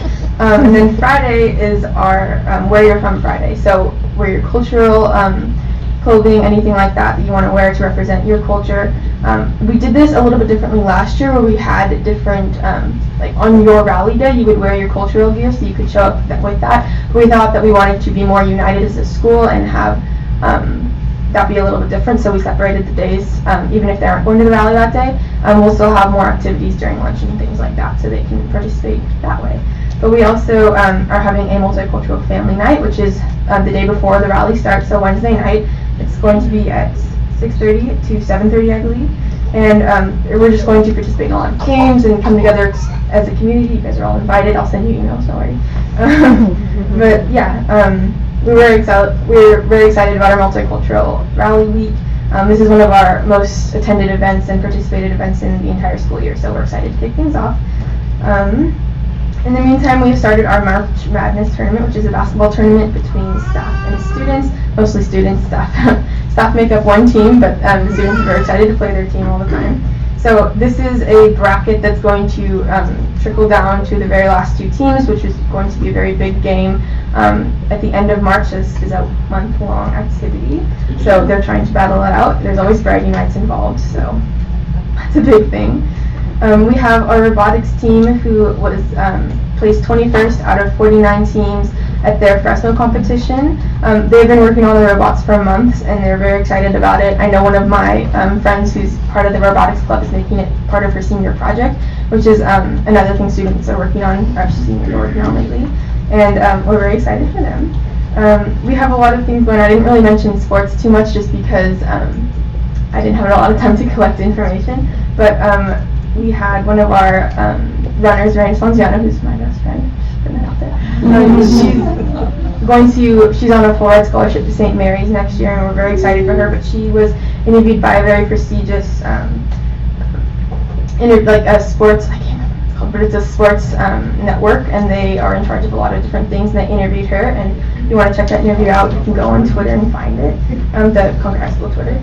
And we also had something called a Girls Get Real Academy, or Get Real Academy. It's a workshop that the counselors kind of offer to the senior girls that focuses on entrepreneurship between women and just different ideas for them to pursue their goals and gain a lot of information and knowledge about how to better themselves and our community. And that took place last week, and people are very excited about going. I heard a lot of great things. In addition to that, our Odyssey of the Mind competition, it was held at CHS, and we actually placed first, so props to them. It was an all-day competition. There were so many teams that participated and were involved in it, and we won first, and they worked so hard the entire year. And some of the kids in that it's a club, basically. It's recognized as a club on our school, but it's much more than that outside of our school. Some of them are in leadership, and I know how hard they worked, and they really expressed their commitment to this program, so we're very excited about that. Again, like I said, students are taking their courses next year, so this is when students get to apply for there's the classes they want to take, so freshmen, sophomores, and juniors. Seniors are working on their senior projects and a lot of different things that go along with their senior English class, so you'll hear more about that. Like I said a few meetings ago, the multicultural, this kind of goes along with our multicultural family night, but we have some students making an immigration form where they can get information about their immigration status and the rights that they have. This is organized by a bunch of Academy seniors. I'll give you guys more information on that on the meeting on the 25th. One of my friends who's in charge of it is going to come and talk to us. So That's all I have for today. Sorry, it's kind of mumble jumble, but if you have any questions, please let me know. Thank you, and go Martin. Okay, so I'm going to shorten my report as well. I want to echo my fellow board members' comments about funding. We all need to be putting our energy into Sacramento. California is towards the bottom of the pack in terms of how much we spend per pupil. It's simple math. You know, it's not complicated. How much we spend per pupil puts us towards the bottom of the list in all the states in this country. That's just not acceptable.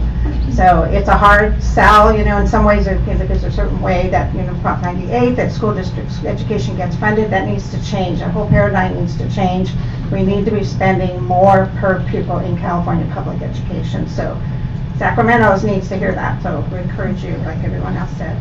I'll just mention that both Ms. Mayo and I went to the Career Pathways Advisory Committee meeting, which was very informative. There's going to be a Career Pathways Showcase where all of our pathways from all of our high schools come together. There will be more information coming on that, but that's on April 29th. I'm just going to hit some highlights. So on March 4th, Ms. Mayo and I actually talking about working with cities met with the mayor of Pleasant Hill, Ken Carlson, and Pleasant Hill City Council member Sue Nowak to discuss joint meetings. That's been a practice this board has had for a while, where we have joint meetings with our city council friends. And also with Pleasant Hill, there's an education task force, so we were just having a conversation about what that would look like going forward. I attended the Community Advisory Committee, again with Ms. Mayo, and I'm talking about this because there was a presentation, two presentations, one by National Association, it's a local chapter of National Association for Mental Illness. Very wonderful organization, really important organization in our community to work with families, which could include parents with children who have mental health challenges. But it's anyone that is dealing with mental health and needs resources, and it just was so impressive to me how they're working in the community and the kind of supports that they can bring, and looking for a partnership with our school district. So I don't know, we all know people who suffer from depression and anxiety. That can technically be considered a mental health issue.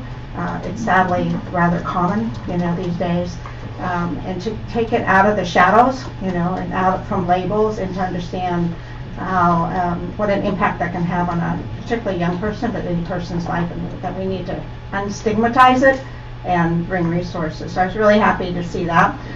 Presentation, Dr. Wendy Aguili, our Executive Director for Special Education, did a follow-up to that, a very wonderful presentation talking about the kind of work that Mount Diablo does in this area. And as Ms. Mayo pointed out, we are head and shoulders against many other districts, but of course it's still never quite enough. So I also want to mention, particularly given the topic tonight, there's an organization called East Bay Leadership Council, which is primarily a business organization, but it has other members. Dr. Meyer sits on their board as well, representing education. And they have these task forces. They have one called Workforce Development and Education. And I made a point of going to this one because someone I know is Sean Casey, who's the director of First Five Contra Costa. The First Five, is, you probably all know this, is talking about the first 5 years of life. And being a new grandma has special meaning to me now. It's what I didn't do right with my children. I can try again now as a grandmother. But you know, he did a presentation. He's a wonderful presenter. I said I've known him for a number of years. He did a really great presentation that, you know, talked about why we need to really focus on the first year, similar to what we heard. One of the key data points he talked about, 90% of a child's brain development happens before age 5. So that's even before kindergarten, in some cases at 4 or 5, TK, preschool, early childhood. And we know the governor has a particular interest, which was demonstrated when he was presenting his inaugural address, whatever, and his children were up on the stage with him. So it's a question whether that was planned or not. But anyway, the big focus, he's particularly interested in early childhood education. What that's exactly going to look like, we don't know yet, but we're anxious to see. He said there's a return on investment for high quality birth to 5 programs is 13% annually.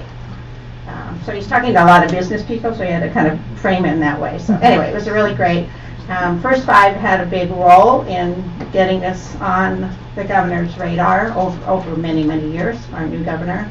And so I think it would be great if they continue to be involved around this issue. Also, last thing I just wanted to talk, our board had what was called a governance workshop a few weeks ago. And one of the outcomes of that was that we were going to update and revise actually a governance handbook, or a board handbook.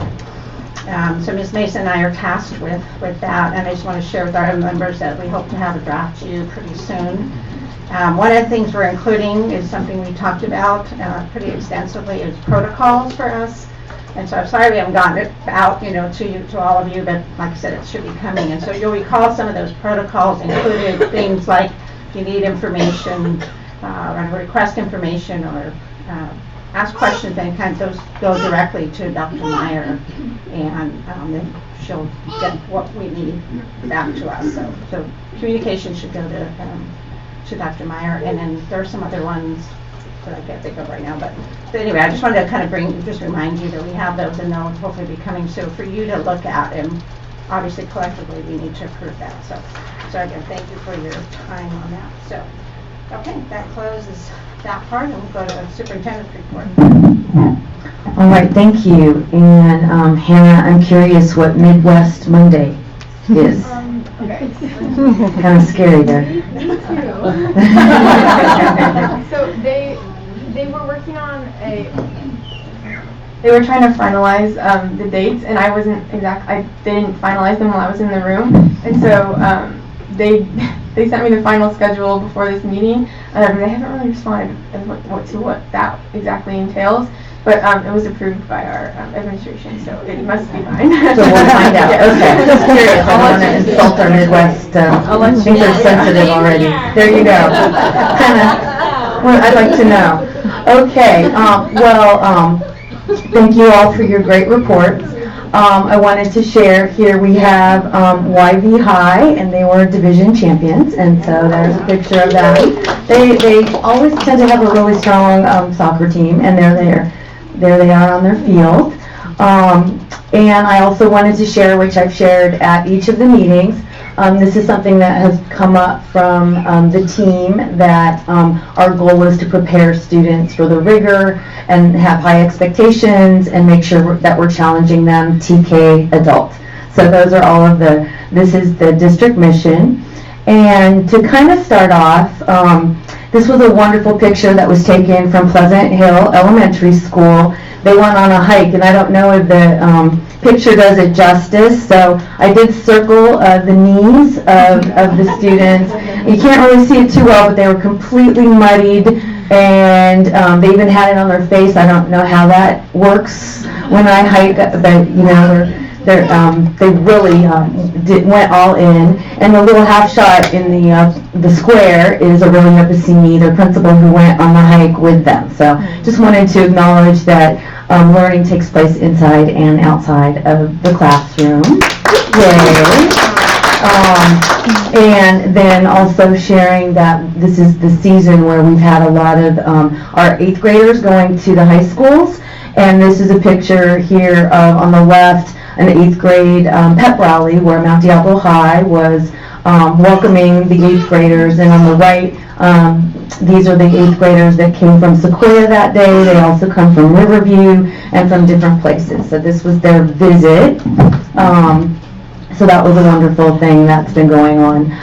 This month, to celebrate Theodore Geisel's 115th, I think, may he rest in peace, his birthday, we have Read Across America, which is literacy, and we had a lot of wonderful people who seem to have cat in the hat suits they keep in their closet. I admire the commitment. You can see the full-on cat in the hat suit. We have our librarian here at Shore Acres. We have a teacher at Delta View, and we also have the principal and our director of elementary, Lisa Keck and Margie Calbeck, in the cat in the hat. And just really another moment to recognize the importance of literacy across the curriculum. Also wanted to share great news. We just received the notice that our 2019 Distinguished School will be Foothill Middle School. And so we're one of a handful in the county who received this award. And so you can see here the admin team on the left. And the Foothill Griffins now will be celebrated. They've been invited to Disneyland and to other award ceremonies. And so we're very proud of the work that they have done in that area. And then something coming up, if you are available on March 13th, Wednesday, we're having our first Unified Sports Day. So this is a day of inclusion for our students who are students with disabilities.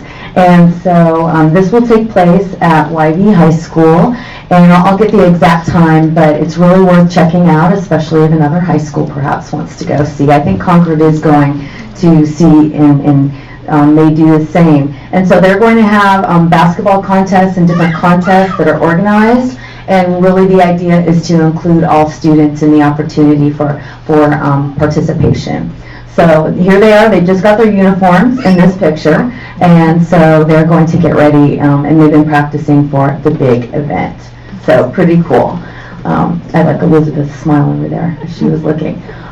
Also wanted to share, and it was mentioned that March 16th at Willow Creek, we are going to have our STEM fair, and robotics will be on display. And we've had some other STEM events that have been happening. Different schools have had science fairs themselves, have invited judges to come see. On the left you have Mountain View, and so they had a science fair evening. And then I know on the right here we have, I believe this was Shore Acres, and so many of our schools have been, I've seen El Monte just recently had one, and I really want to commend both the leadership at the schools as well as I know those who are willing to lead that extra assignment. So great things happening, and more science fair will be displayed on Saturday morning at Willow Creek. Okay, just wanted to share and that we are in the process of getting information back to everybody surrounding the transfer process and the options for choice that we have within the district. And wanted to just mention the magnet schools. We have Wren Avenue, who has really expanded their arts this year. They started with visual arts, now they're branching out into performing arts. So we're seeing a lot of wonderful things happening there. We have the dual immersion is one of the magnets, and Bancroft is too, for Holbrook and Bancroft Elementary. And then we have STEM in our elementary school. We have it throughout many of our elementary schools, but Sun Terrace has specialized in embedding science and technology, engineering, and math into their other subjects as well for a overall theme to the entire campus. And then also with the International Baccalaureate Program, this is our first year of having YV High, where they will be taking the tests that are for the IB diploma. And then Pending Oak Grove is a candidate, and so they are going to have a visit, I believe, early next year. And then in the application process, we have Sequoia Elementary, and another campus has been visiting and looking, and we'll wait to put their name up there until they can give us some feedback on what they saw. So very excited about that. I am going to share that there is a great video that I think might be best within a presentation around IB, so I'll share that for another date, just kind of given the time. But there's some wonderful things that really talk about the comprehensive program that IB provides. So that is something for the future. They're in their 50th year, so 1969, I guess. They've had a lot of success, and we know they started in the schools that were by the people who were working in industry throughout the country, in the Middle East, primarily in Africa. And so it was really kind of both the military and the employee school of students who spoke English. You might be familiar with that. And so that was kind of the origin of IB, and they have standardized their curriculum. So I look forward to talking more about that. And then lastly, I just love this picture on the left. It just reminded me of the head, the thorax, the abdomen, all of those things in science when we're looking at the curious student and how they love bugs. And so that was part of it. And then on the right we have Pleasant Hill had their music event at College Park, and this was just a nice shot of our Pleasant Hill principals. I think we're missing the middle and high. They must have been out there organizing. So anyway, that is my report. So thank you.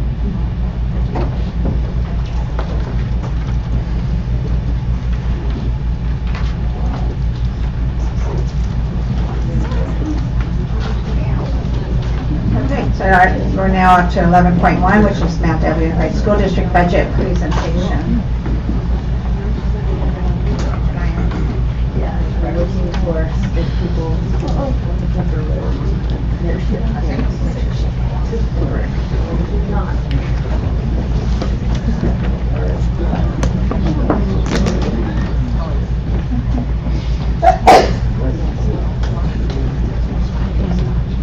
just want to say that was a good baby.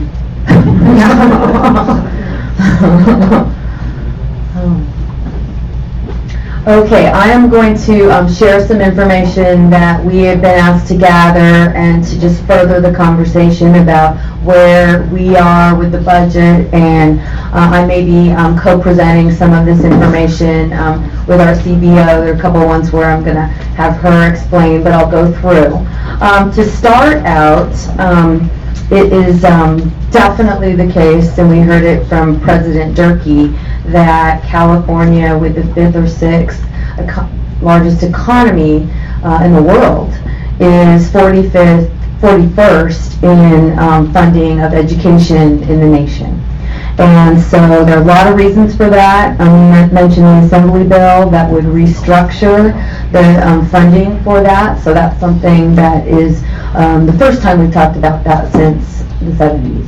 So I do want to share that because I think it's significant. And with the recent money that came since 01 and 08 and now recently, we went from 44th to 41st on most measures. So I think that is something the new governor needs to work through as soon as possible.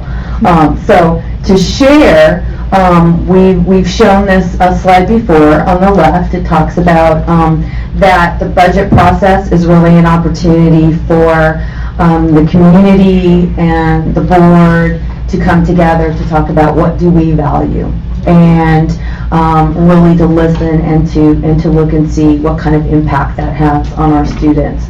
So some of the things that that we are looking and we have done is we are continuing to discuss what are our board priorities. So we have spoken about possibly having a workshop in the future where that can be a more give and take conversation. Also looking at the budget considerations and what that means exactly and what everything costs. Looking at some budget solutions that we've talked about in the last 4 meetings, which include cutting back on some things like travel and food and some of the stuff so we can really invest where we need to and have more concentrated funding. And then looking at class size, staffing comparisons. I was asked to bring back staffing comparisons, and then also district administrator ratios. And so I think there's still information to be had around that. And then, looking at the communication of this information and really looking at continuing to survey. And so those are some of the things that we've been working on. And you've seen this slide before. There's Concord High in the bottom left there. Really honoring our staffing because we're a people business. And the services that we give students, sometimes people will say, I don't want that money going to raises, or that money is supposed to be earmarked for students. But the services to students come from people. And so that is something that we have been echoing and saying because that's important. Materials, having enough materials to do the work, and then the facilities. And so we've made a lot of progress in that area, and so it's nice to see it shift in that particular item. Also, as mentioned, looking at teaching, counseling, nursing, library, visual, performing arts, athletics, sports, after-school programs, college and career prep. These are the services that have in the past been identified from the board as things that we have been looking into. So as we continue to talk, there may be more, there may be something that's nuanced underneath one of these that we need to look at. And on the left here, you can see the hospitality pathway, culinary arts, a lot of, the arts and some hands-on things certainly happening. Okay, we've seen this one before. This is just kind of saying that the COLA proposed for 1920 may be at risk. I don't know. I think that in the past we have, very frankly, heard this every year, and it hadn't always happened with Governor Brown, and so that's just something to consider.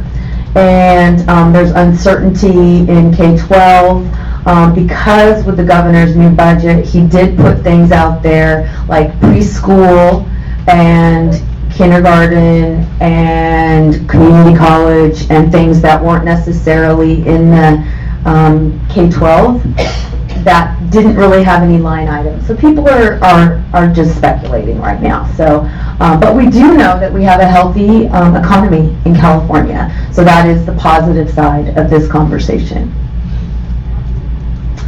Okay, and I'm going to ask Rose, if she wouldn't mind, Rose Ramos, our CBO, to come up and just briefly discuss a little bit about the cost of living adjustment and how that relates to our future. And I know she knows it backwards and forwards. So.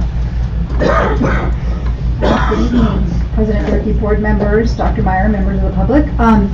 You've seen this slide before. It compares the statutory COLA to California's consumer price index, just to show the difference between the cost of doing business, the increase, and then the increase in revenue that we get. And it's merely just to illustrate that there's an imbalance. We don't get enough to support our increased costs, so that's what creates our structural deficit. And we are not the only ones. Most districts are finding themselves in.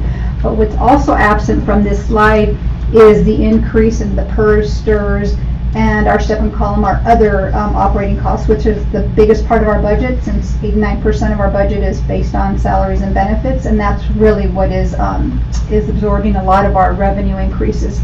So it's pretty simple, and this is taken directly from school services binder, so those of you who have that binder from the January proposed budget, you'll have that page there. And then there's a compounding effect, or actually it's a cumulative effect, which is the very last column there, which the statutory COLA is 15.76% and CPI is 16.92%.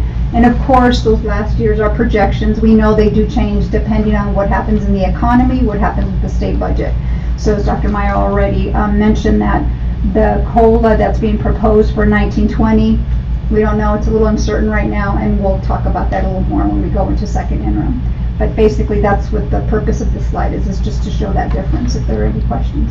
Could you share why it's significant that we pull out the California CPI and what that means for us? Yes, because that's the increased cost in us having to pay for things like paper, fuel, maybe any of our utility bills. Those costs or prices don't stay flat. We know that the cost of doing business increases, and so what the economists do is they project based on factors that are happening around the world and the cost of producing things, what is the chance of something going up and by what percentage. So all that goes into it. I'm simplifying it very much, but there's a science behind it, and so this is their best estimate of that cost increase over time.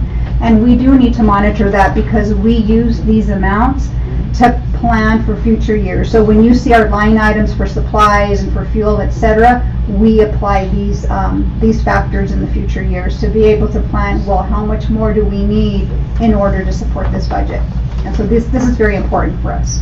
So what potentially could happen with PG&E could have a big effect on us. Correct, correct. And we're hearing the same thing, for example, for insurance, for liability, some of the things that are happening nationally with the national disasters that are going on. We're in a big pool, so of course that has an impact on our rates. Even though we may not be filing claims, we are in a collective pool, and so that may impact us as well. Do you know how COLA is figured out? I mean, how does the state decide what COLA is based? It must be based on some economic thing. It is. It's based on both on a little bit of this CPI, not entirely, obviously, otherwise it would match, and then the state's ability to fund it. They also look at their general fund revenues. So it's really, Correct. And in theory, they're both the same thing. Cost of living adjustment is the cost of living, which is the cost CPI. Yes. It's a similar concept. It would be nice if they just took the CPI, right? Right. Yeah. I guess They don't have the budget, the money. That's it. But The they can't biggest- afford it always, I guess, is what they're saying, right? That's it. The biggest difference is that one is pretty certain, the expenses are always certain, right, and the Yeah. revenue increase is not. So, Well, that could be a new part of the campaign, right? To say, just make COLA the CPI. Mm-hmm. Right? Plus. okay, and this one, you've seen this one as well, and this is just the same, pretty much a similar slide and just showing you the dollar increase. So this is taking the cost increases, the very first column is, the first column is the revenue increase, because we get asked that question a lot. We're getting an increase in LCFF, we got an increase in COLA, where is that money? What are you doing with that money? Well, this is comparing the other expenses that are increasing that were not in the previous slide. This is our expenses, the step-in column, the STRS, and our special ed contribution, and these are the biggest ones that typically we don't have any control over in terms of saying we don't want them to increase, or we're going to try not to increase them. They do increase. Like, with the exception of our special ed, we know our director and her department, they're doing a very good job in trying to control those costs, negotiating contracts and so forth. But again, that's very dependent on our student needs. And so these are the areas which most districts in the state of California are also experiencing those growth expense increases. And again, this slide is taken directly from the school services binder, because it's, we all have that same experience. So then you add this to the CPI, the cost of doing business, and then we're really, in a pretty tough spot and not being able to fund these increases. So this is just for illustrative purposes. Okay, thank you. So to share, we were asked to bring some information about, and it's from 1718, so I think that's significant, but wanted to share some things of some comparable districts. And so we started with the funding received per student. And I wanted to share, I heard a comment earlier about a parcel tax, and this does not include some of that. So we do know some local nearby districts have that. Berkeley Unified has that, San Ramon has that, and so this is without that. So you can see just kind of by looking at the per pupil that Martinez and San Ramon, because they, Martinez, just by virtue of its size, but also that they're fairly similar in base. Martinez has more supplementary funding than San Ramon. San Ramon, you can see around there, and we can look at that information to get to you regarding how those taxes help. But you can then see also Mount Diablo Unified, and you can kind of see where we are in the LCFF, which is the bottom block there. The federal, still kind of hard to see, but I think that's the next color there, the next one up. The other state funding, so for example, we just found out we received a grant for career technical education. Yay, thank you to that team, and they're here. So that kind of figures in, and I think compared to other districts, you can see we do really well in the other state type of income. And then local contributions, so that is in some cases parcel, but also others. So you can kind of get a sense of where we are. And I did Oakland usually is not necessarily one of the groups that we put in our comparability studies, although being a next door neighbor, you can see that their base is over 2,000, really 2,500 more per pupil than ours. So I think there was an attempt at equity. I don't know that they reached it because there's not enough for everyone with these numbers. But you can see then that their federal funding is nearly 2,000 and then 2,300 for local contributions. And so we're, it's kind of plopped in the middle there as far as per pupil. Is there LCFF funding, the Pittsburgh and West Contra and Oakland, does that include concentration funds? Is that why they're significantly higher? Yes, yes. So yes, you can see the big jump. So there is a local section at the top there, but you said that does not include parcel taxes? Because we're showing local and we don't have a parcel tax. No, we don't. Yes, I was saying it does not, that we can bring back that information. It does include, we have Measure A, and that's a small portion, but the list of what the other local contributions are, we can bring that to you. I think it would be like things like Mello-Roos. Yes, yes, yes.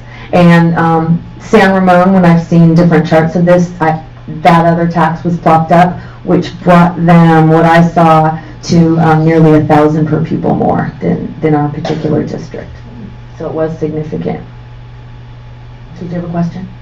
No, just a comment. When we went to meet with the Assemblywoman, one of the districts stated that 80% of their funding comes from local parent donations and their parcel taxes, which was really amazing because for some reason those diminish. That district is going to have some real challenges. And it depends on where it is, of course. So the property taxes could keep them just, Humming along, humming highly along, When we've looked at some of those particular districts and we've had this conversation, some are pushing 16,000 per pupil based on property taxes as opposed to LCFF. And there are foundations that have $4 million a year. So let's increase our foundation funding, shall we?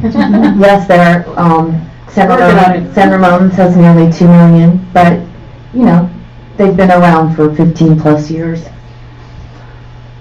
Okay, so we spoke about this last time, and we have spoken about how Title IV will be a positive, and I think that you can't read the red on this, and that's where it has the particular numbers. So maybe we'll go through it rather quickly. But the one I do remember is Title I is a reduction of $550,000, and there are a couple reasons for that. One, our free and reduced numbers went from being 57 to 51%. And so our belief is that students are not filling out the cards. We see it especially at the high school level. It doesn't appear that our students have less need by any means. And so that has been part of it. We have had reports from students and parents who've said they're not comfortable filling out a federal form. And then just also kind of a shift in different, we're working on collection strategies, and so we're looking to increase that. But that money is always based on the last year. So that was a considerable drop. Excuse me, I said 51, it's 41. And so it went from 42. Okay, there's good news. But it did come down from, it was right at 49, then 47, and then, so that's a significant drop. We also do have a positive in the column of classified employee professional development grant. That's an ongoing grant that we have every year. And then low performing students block grant, which we approved last board meeting, which is also a positive. The governor has said, I'm not giving one-time money, except they are. So there's always kind of a mixed message. They said no one-time money, but this low performing students block grant is one-time money. It's just called a block grant. So we're open to that, absolutely. And then the health science capacity building project reduction. That subtotal is kind of something that we are still looking at. And then career technical ed, we were looking at losing, and we just found out it will be reduced, but we will have that grant continue. So that's good news for our schools, because that's a K-12 program like Project Lead the Way and some of those type of things for training, and paying for sections for students in middle and high school to have classes. So when that can come out of a grant, then it helps us free up funds. So these are some considerations. And we've mentioned this on and on, but I think it is important to say that we are thankful to our schools who've had to think differently about how they're spending their money. We are looking at the ending fund balance to try and shrink down the number of people who will be released or moved. And to the degree that we see possible savings of $2,800,000 from cutting down on overtime, professional development, vacancies, and non-critical supplies. However, it can't be absolute. We have urgent needs for all of these things. Looking at, as mentioned, some of the funding that we hope to see from when we stopped, when we really kind of gave these restrictions in February, early February, to get at the funding. Many of them were around not filling vacancies. And so this is really, hard on our staff when we do this. So this is something that we continue to evaluate. If you're one person fewer in any particular school or office, it makes it harder to do the work. So that is something that we're looking at. We did have some positions though that were on our, on our list that we had empty for a while. So we eliminated those. And as we need to hire back, we will evaluate. Contracts, cell phone stipends, and food. Food is kind of a little one, but if somebody is at your school site and their classes are going up and they're getting a pink slip, they do not want to see everybody having a sandwich. And so, I oversimplify it, but we have to be really cognizant of how we are spending our money and just trying to put our money towards the people first and what we want to do. So that isn't a lot, but that is just something I know the board, you had stopped for the last 6 months, a year of yourself having the dinner during the board meeting nights, etc. Okay, to switch, and it is kind of hard to see, but this is, and I'm going to look to Dewey, 17, 18? 18, 19. Okay, he is on top of it. This is, as we speak, data. So this is the average class size by grade level, and emphasis on average. And so that does make it difficult. The statements where people came up and said, I have 30 in my class, that's absolutely correct, because we do have classes that might have 20 or 21. So in K3, we do have the average class size at each site. As was mentioned correctly, we have the class size by grade level. And so you can see 19.29 at TK. We have K through 3 at 24.7, 24.2, 24.3, 24.2. And we do have it school by school that perhaps we could bring at another time or post. And so we can do that. And so you can see, kind of where that average class size, is. And then, the bump that is 4th and 5th grade.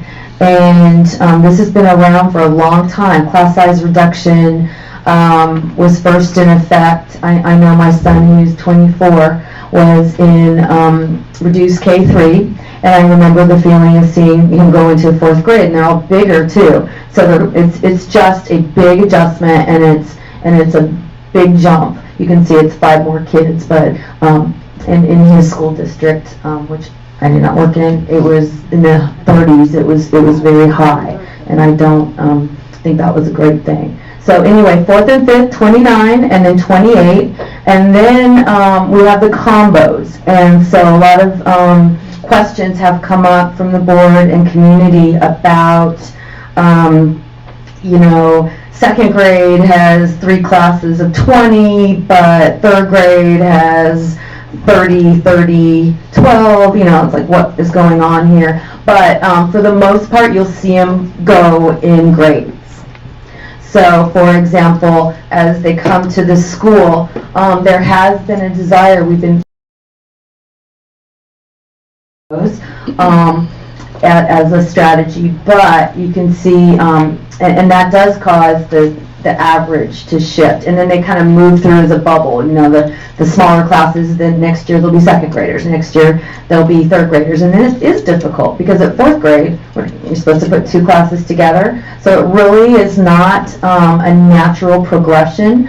But you can see the combos: 22.5, 21.3, 23, and then the 3, 4, 4, 5, 30, and 28. We don't have a lot of combos, but you can see what these are averages across the district, and we do have the 24 in the schools, but it is uneven. I look at it often, and I see grades that have 30, 30, 31 in K3.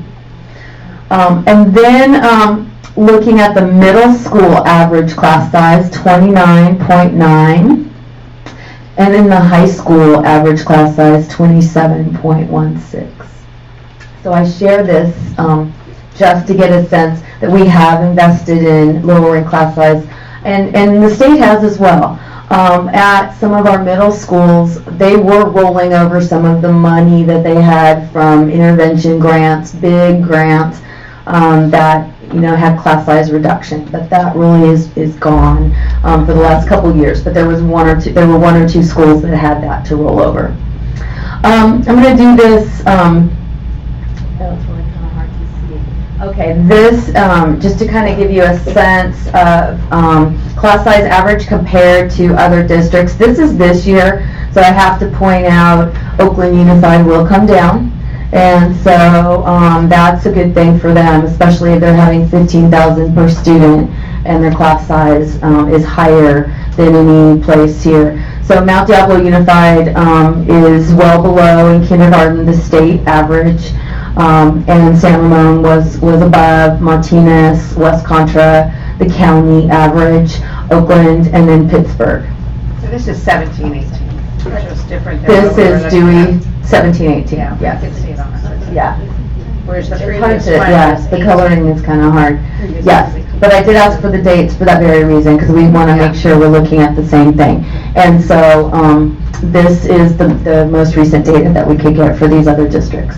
Right, okay. And then I'm going to go fast because we're doing all of them. You can see in 1st grade, we bump up. And this was last year. But you can kind of see 1st grade. And that's because some parents choose not to send their kids to kindergarten in the Mount Diablo School District, or they elect to keep their children at a daycare, not a daycare, a Private kinder. Yeah. And then also some schools actively ask to not have combos. And so that was caused some grades to be higher.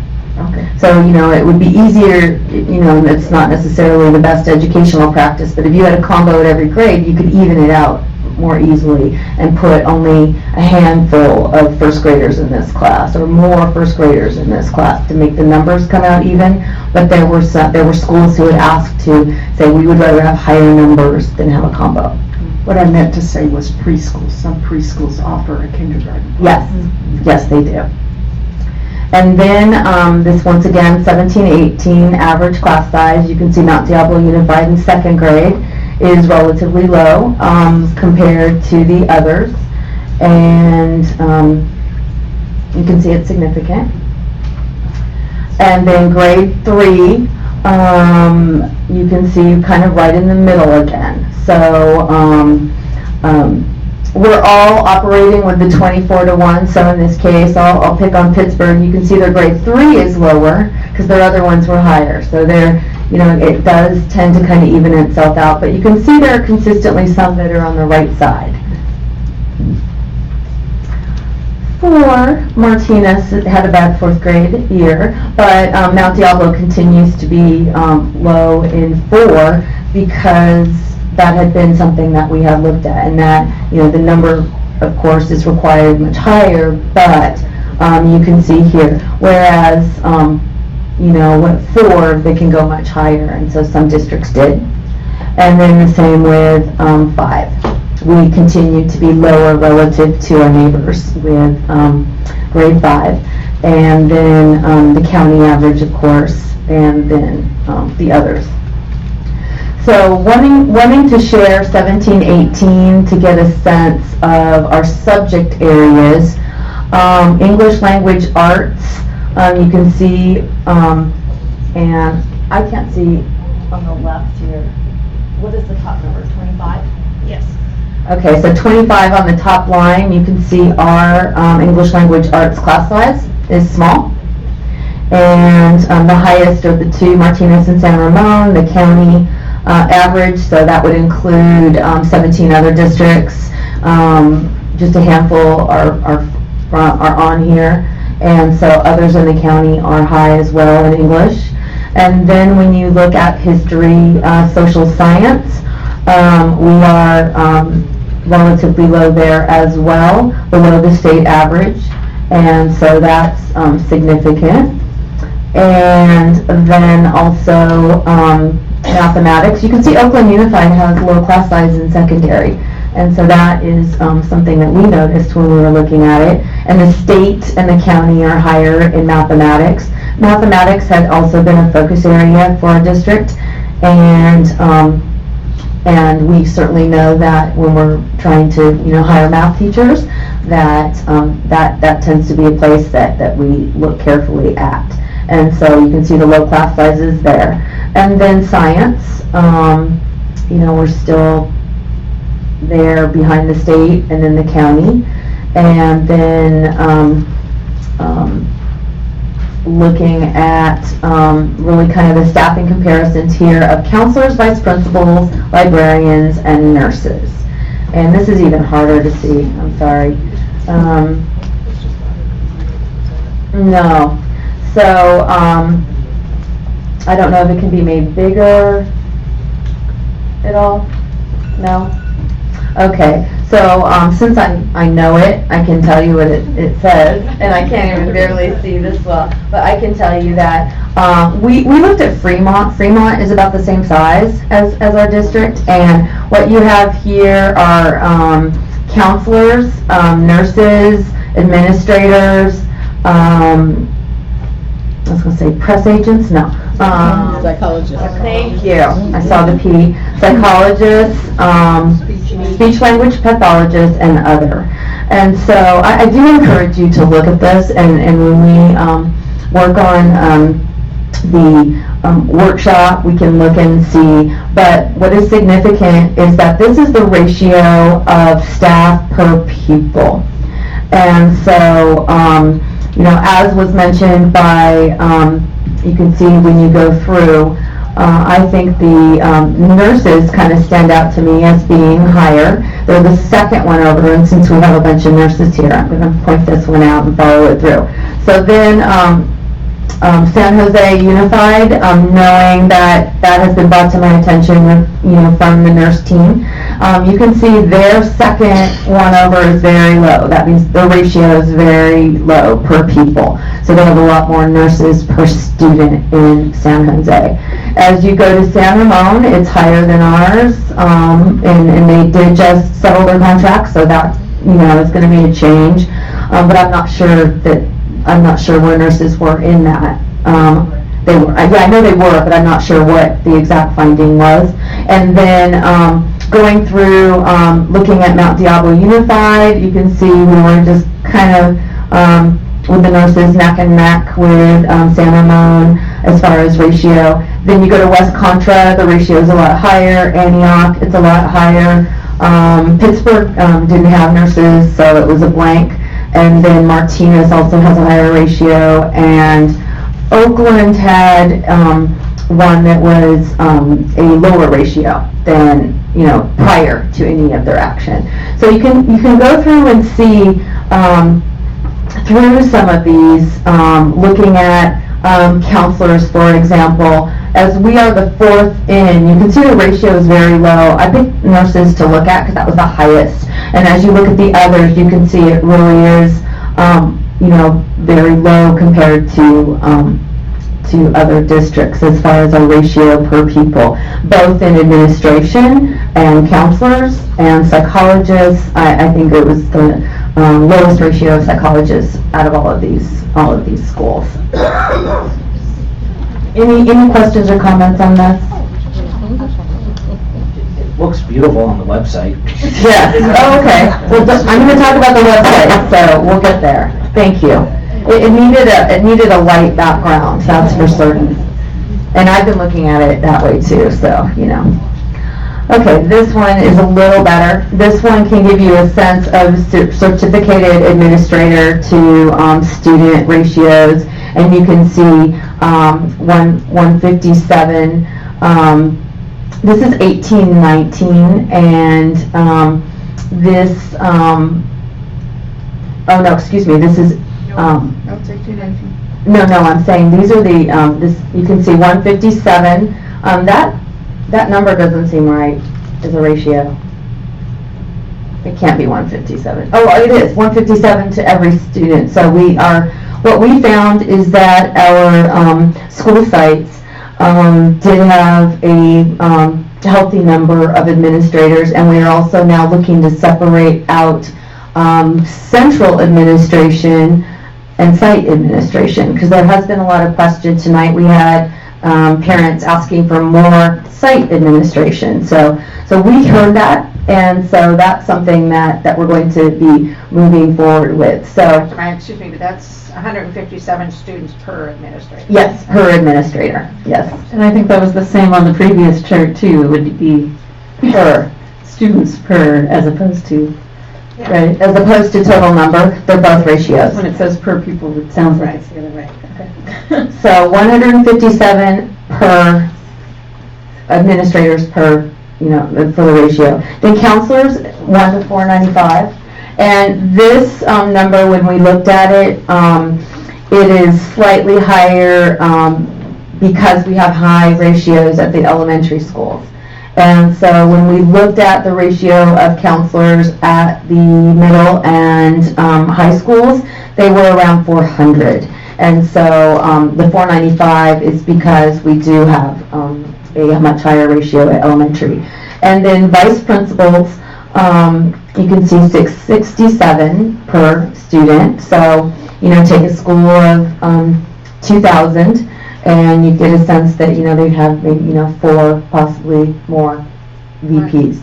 So One for every 600. So they're right around 3 plus 3 point something. And then going to librarians, one that for every 1,400 students, one librarian. And that's almost the reverse then, what we talked about with counselors. So we have more librarians at elementary and fewer at secondary, especially at high school. And so that shift is 1 to 1,400. And then nurses, as was mentioned in the public comment, for every 2,200 students, there is a nurse. Now, this does not include contracted nurses that we have or other health assistants. However, I know you all know that, and that you've been consistently asking for the ratio for school nurses.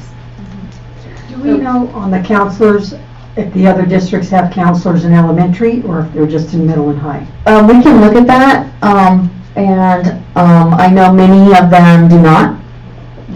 And so that skews their ratio. Yeah. So when we compare ourselves to, let's say Pittsburgh or, one at West Contra, and they don't have any at elementary, their number looks a lot higher. So I think it is important to break it out and say how many at high school, how many at middle, how many at elementary, so we can do that. And then also the librarian, if we could have it broke down by elementary and middle school and high school would be helpful. That would be, we can do that as well.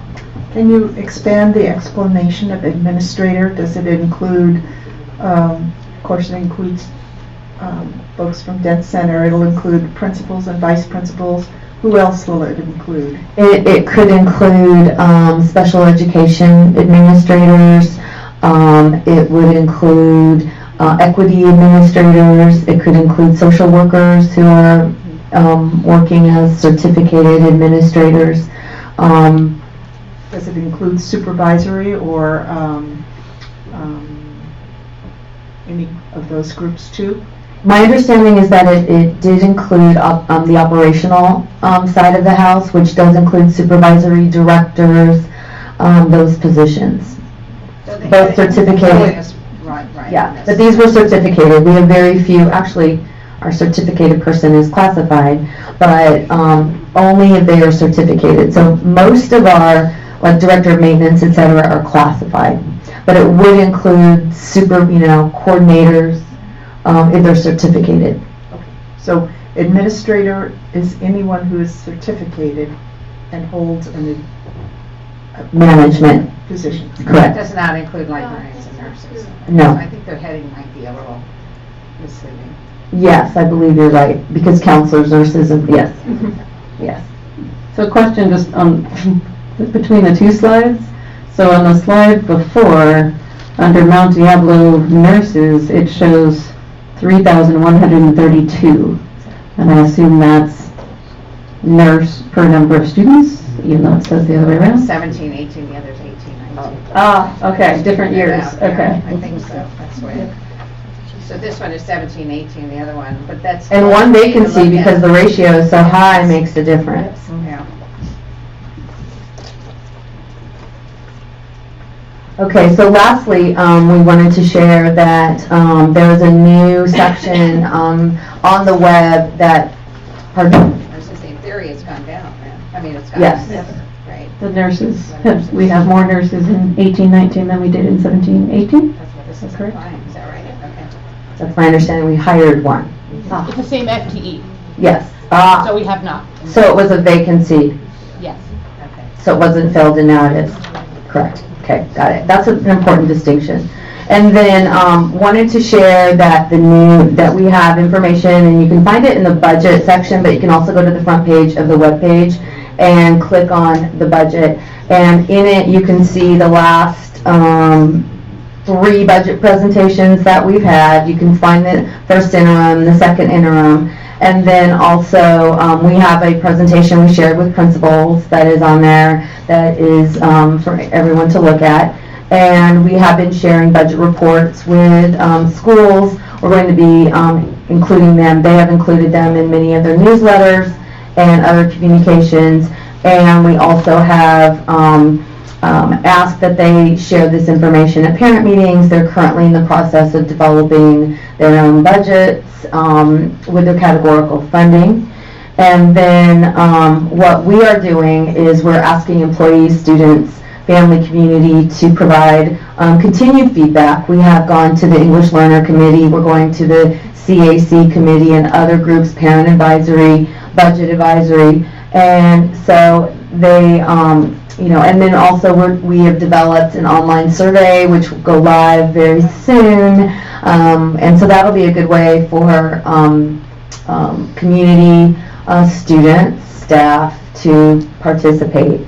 And then just providing, in general, like in the Concord Pioneer and different things, just where we are speaking at events about being 41st and wanting to increase our funding. I know that the California School Boards Association has made a lot of advocacy efforts towards being, the first 5, saying that we're 5th in economy, why aren't we 5th in funding? And I think they've gotten the farthest in those efforts. And the new Assembly bill that does restructure Prop 13, that is really what other states do. That's how they do it. So, just wanted to, share that. So that concludes the presentation. Great. Thank you. Through the chair, I've been really looking and following and trying to figure out what's happening with the other school districts around. And I appreciate this presentation because in many cases, it seems like they're striking for what we have in Mount Diablo. Not that we can't do better, but I think we're certainly on our way to setting the example for many other school districts. So. Okay, thank you. Thanks everybody for that report. And we are now at 12.0 consent agenda. Items listed under consent agenda are considered routine and will be approved, adopted by a single motion. There'll be no separate discussion of these items. However, any item may be removed from the consent agenda upon the request of any member of the board and acted upon separately. Do I have any requests? Madam President, I'd like to remove item 12.17.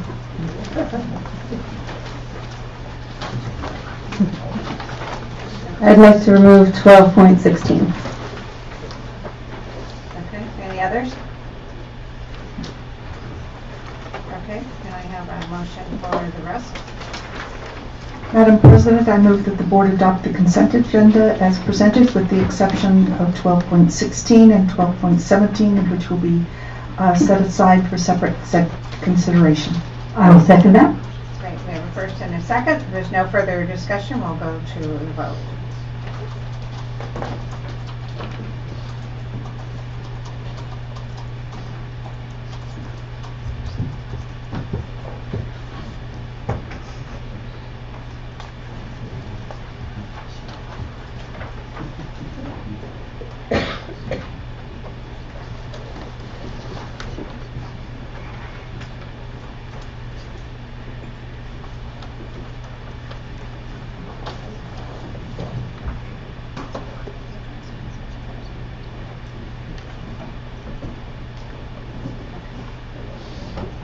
Okay, that passes 5-0-0-0. Thank you. So we now have 13.1, previously item 16, item number 16, recommended action for classified personnel. Thank you. I just had a couple questions on this one.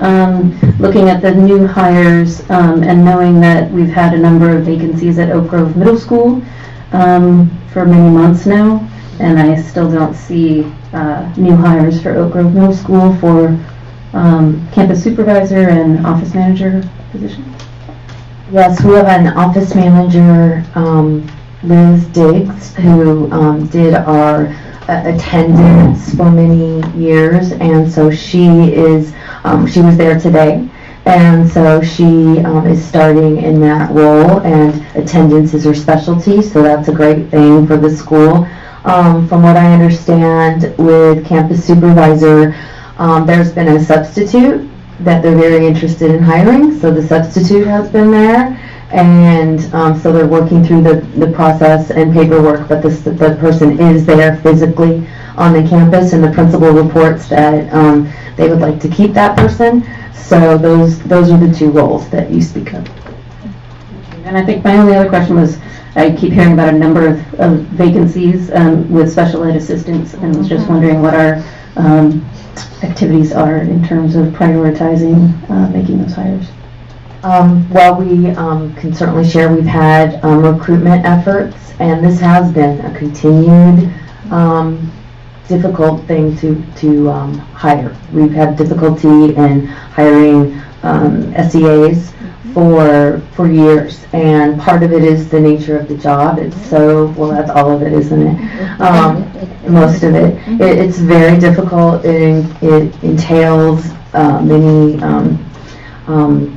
working with students who provide different challenges, physical interaction, and so we had brought it down, but we still continue to have those vacancies. So one thing our team has discussed is looking at the different categories, special ed assistant 1, 2, 3, and we talked about,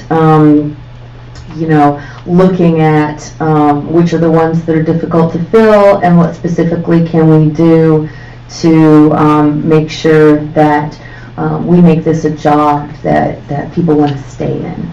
And so we do hear this, and we'll continue to bring information as we have it. But I must say, it has been challenging. I see the nods from the people who know. Yeah, and I know that that's, these are people that are working with some of our most vulnerable population for our students, and so I think they need to be a priority. And that is something perhaps we can talk about in closed session as a board, because we have had other positions that were difficult to fill, and so, we can look at that. I know in some cases, we've gone different routes of either reclassification, really analyzing the need. And if we are looking at it, I think the example that came to me is, if you're in Starbucks, you're making the same as something that's just so difficult to do. Is that where we need to be? So we can continue to discuss that openly and in closed session. Thank you. Okay. All right, I move to approve item 13.1. Okay, do we have a second? Second. Okay, we have first and a second, no more discussion, we'll go to the vote.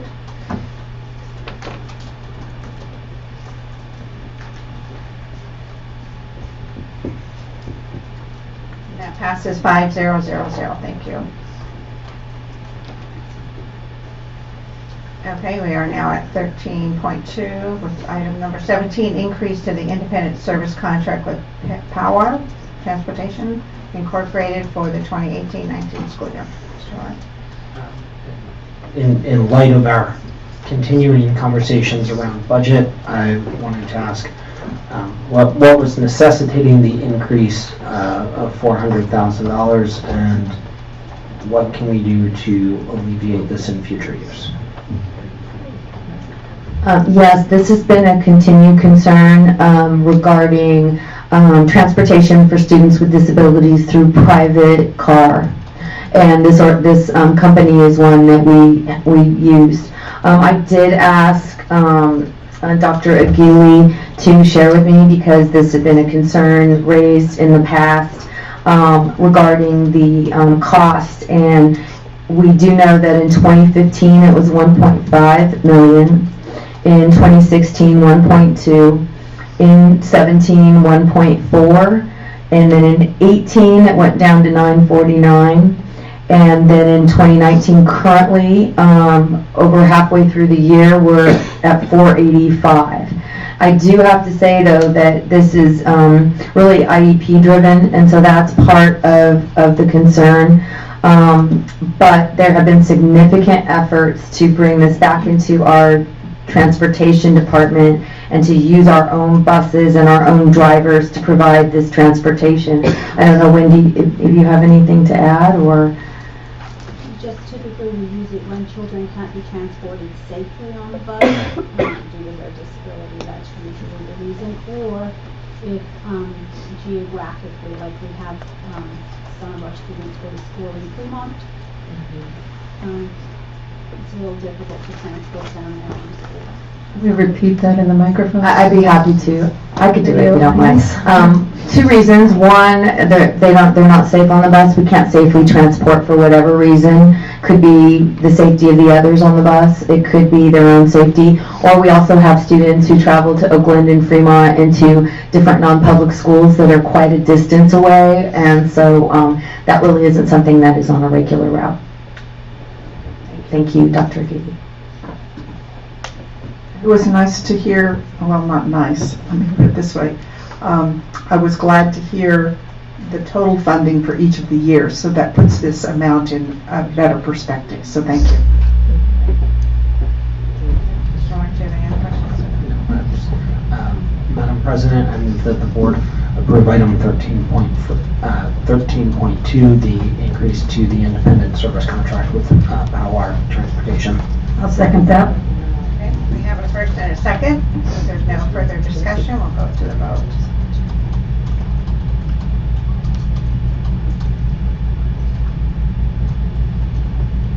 And that passes 5-0-0-0. Thank you. President Durkee, could I make a quick announcement before we get to business? Okay, something positive. In my report, I forgot to mention, we have selected our 2019 Teachers of the Year. And before everyone gets tired and goes home, I wanted to say their names. One is Shay Kornfeld, and he is a teacher at Diablo View, Shay. And then also Emily Andrews, who is here speaking tonight as a dual immersion teacher from Bancroft. And so those will be our two teachers that move forward in 2019. So yay! I apologize for not doing that. We'll be talking about them a lot. Okay, we are at 15.1, district organizations. We do have a card. I won't read what it says. Just come up and talk. Anita Johnson. I lost it up there. Thank you. Beginning almost 2 years ago, Medea engaged our members in an extensive process to identify contract proposals that would improve student learning and experiences. Everything you heard from my members tonight, I've heard many times, and I've heard much, much more. With the information that we gathered from those listening sessions, we crafted reasonable proposals. We presented those proposals to your bargaining team. Your response, which they presented, was no interest in any of it. Nothing about prioritizing or working together to make hard choices. Just a flat no. Nothing about collaboration. Deborah, I absolutely agree with you. Collaborating is better than fighting. Medea wants to collaborate. We want to work together to improve student learning and experiences. I spoke in January about my hopes that we can bring the bargaining process to a close without going to impasse.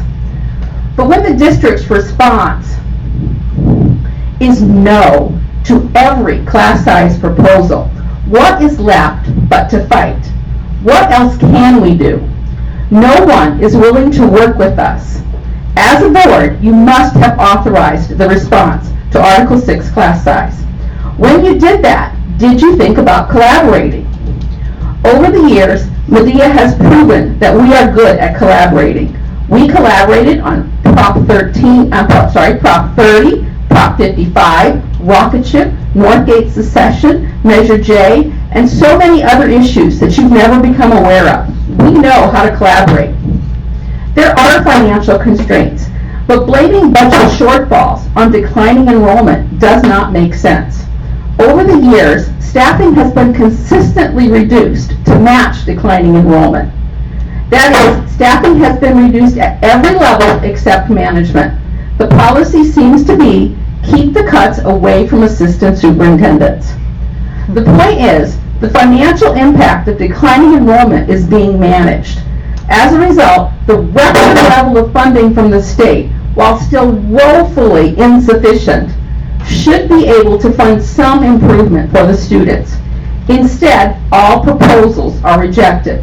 Nothing is prioritized. There is no working together. If you know someone who knows how to collaborate, please send them to the bargaining table. Thank you. Thank you.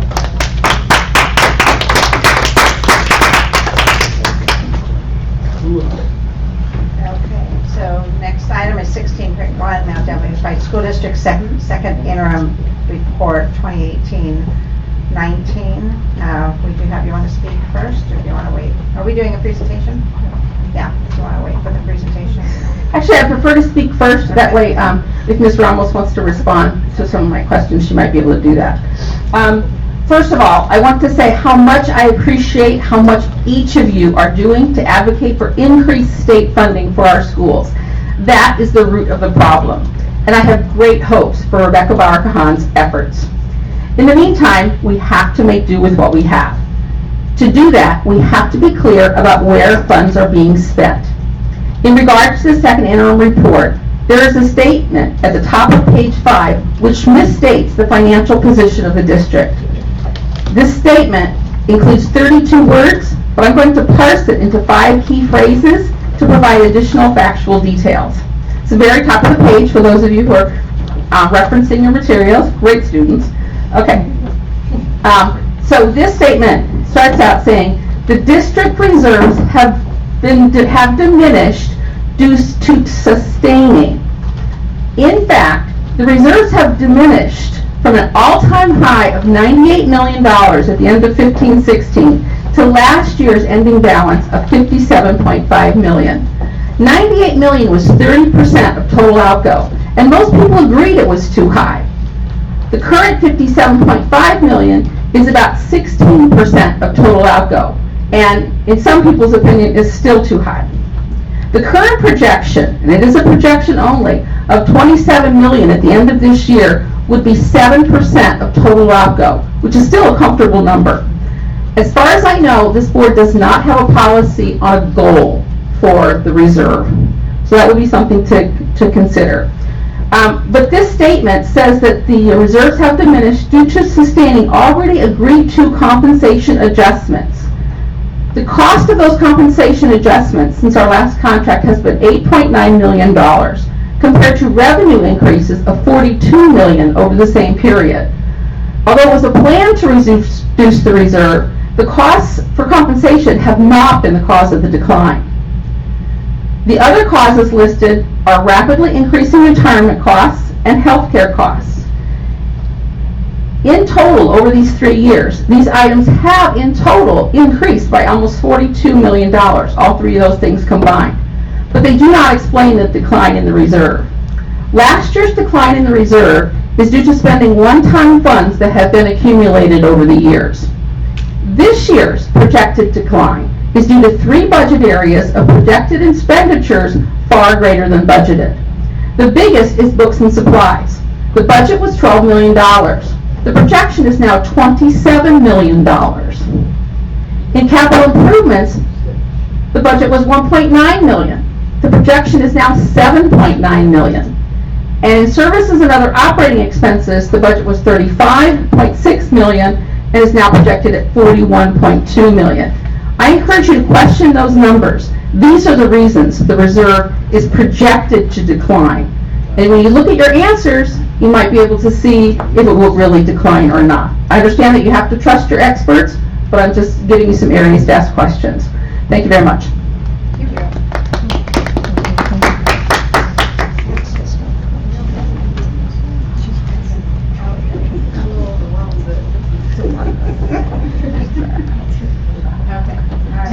Anna, you're allowed to ask questions too.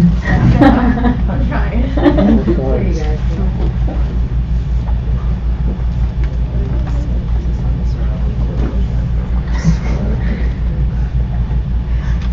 Okay. So Dr. Meyer. Is that another 16?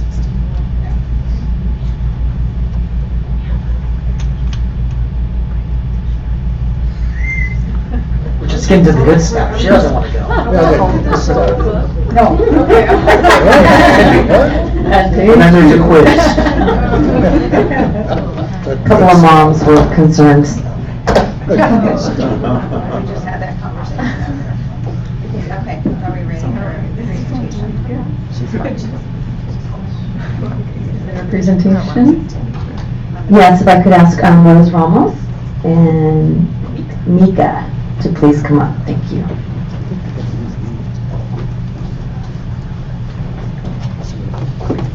Good evening again. All right.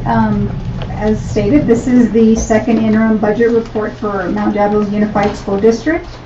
And tonight, of course, Mika will be co-presenting with me. This is just the ed code that pretty much talks about the requirements for financial reporting for school districts. We're required to report for sure 2 times a year, maybe a 3rd time depending on your status.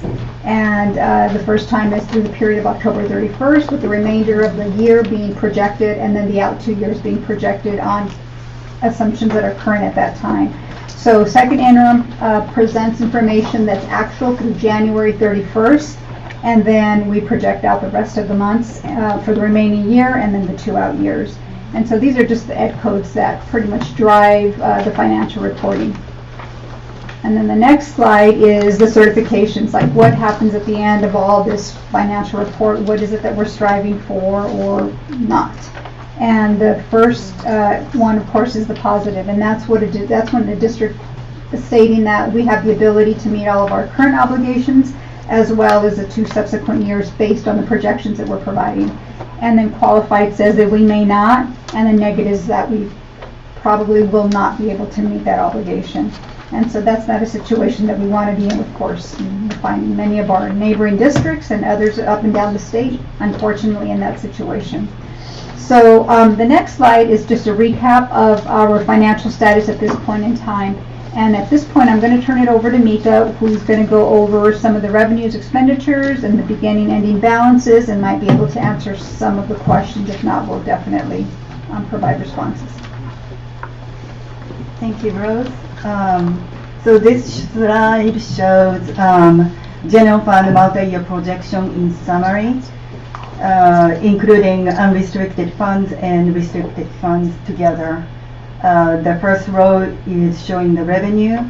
The revenue was adjusted since first interim based on actuals and some more funding from the state that we received, some adjustment from federal. We received some local funds too, and also we had P1 ADA. So LCFF revenue was adjusted based on the actual P1 ADA. And out the years were adjusted accordingly, including quota increase. And expenditure budget also, it was adjusted based on some actuals. And out the years we are projecting to decrease with mindful of spending. And from 1819 to 1920, there's a significant drop. And please note this is because 1819 expenditure budget is including the carryovers. So at the end of revenue and expenditure, 1819, we are projecting to have 32 million deficit spending. But again, this is including the carryover. So if expenditure is, if we have carryover and expenditure actual is less than 397 million, then of course this deficit spending will be decreased. And so 1819 beginning fund balance was 57 million. That was from 1718. And after the deficit spending, we are projecting it to be 24 million. And from that 24 million, we take the petty cash and the store amount, and also the 3% reserve that is based on the total expenditure of the general fund. Total means unrestricted and restricted both. We need to calculate the 3% based on that. And also the legally restricted 6 million is a restricted fund. So that leaves us with 5.8 million. And taking you to 1920, we end 1819 with 24 million, then that becomes the beginning fund balance, and of course if we have carryover this will increase. And we project the deficit spending to be 5.7 million, but then in the 2021, based on the quota and ADA projections and expenditure reduction, we project our deficit spending will reverse and become positive, and which will leave us more better ending fund balance. Can I ask a question about that slide? So you show the required reserve at the bottom there. Can you explain so that the community can understand where that reserve needs to come from? When you show our ending balance, is that after the 11 million has been taken out, or do we need to find the 11 million in that ending balance? So this 11.9 million reserve 3% has to come from 24 million of ending fund balance. And that 3% is calculated based on entire expenditure from the general fund. So if you add up, I think I didn't try to do the math in my head, those last 1, 2, 3, 4 numbers, they add up to the ending balance, is that right? Yes. Yeah, so the word assigned, what does that mean? That's like what you have to work with, basically? Yes. Okay, so there's non-spendable, legally restricted, assigned is really. Right. what So you like work in with. 1920, we have $64,000. Can we just make the point that the 3% reserve can only come from the unrestricted side? It cannot come, even though we have to include the restricted expenses in the calculation. Right, so. So I'll go to the, oh, did I skip? Oh, no.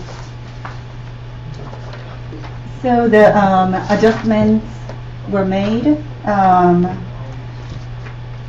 based on the increases from state local grants, which include little adjustment for Title I, and also low performing student block grant, Title IV, different things. It was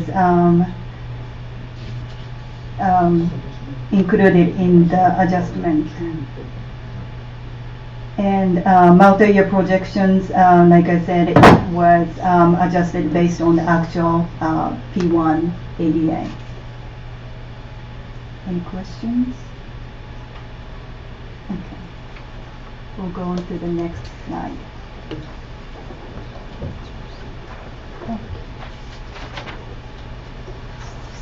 Okay, so second interim report is including multiple forms other than each fund's numbers. It includes ADA projections, 18-19 P1 and funded ADA and projected ADA. Form cash shows how our cash balance moves. Throughout the year, we have a positive cash flow, which is a really good thing. Form MYP, that is multi-year projection. Form CSI is criteria and standards. This is where you can see the reasoning for the significant change. And lastly, Form CI is for the certification of our positive certification. And then next slide is for future consideration, and I'll pass it to Rose.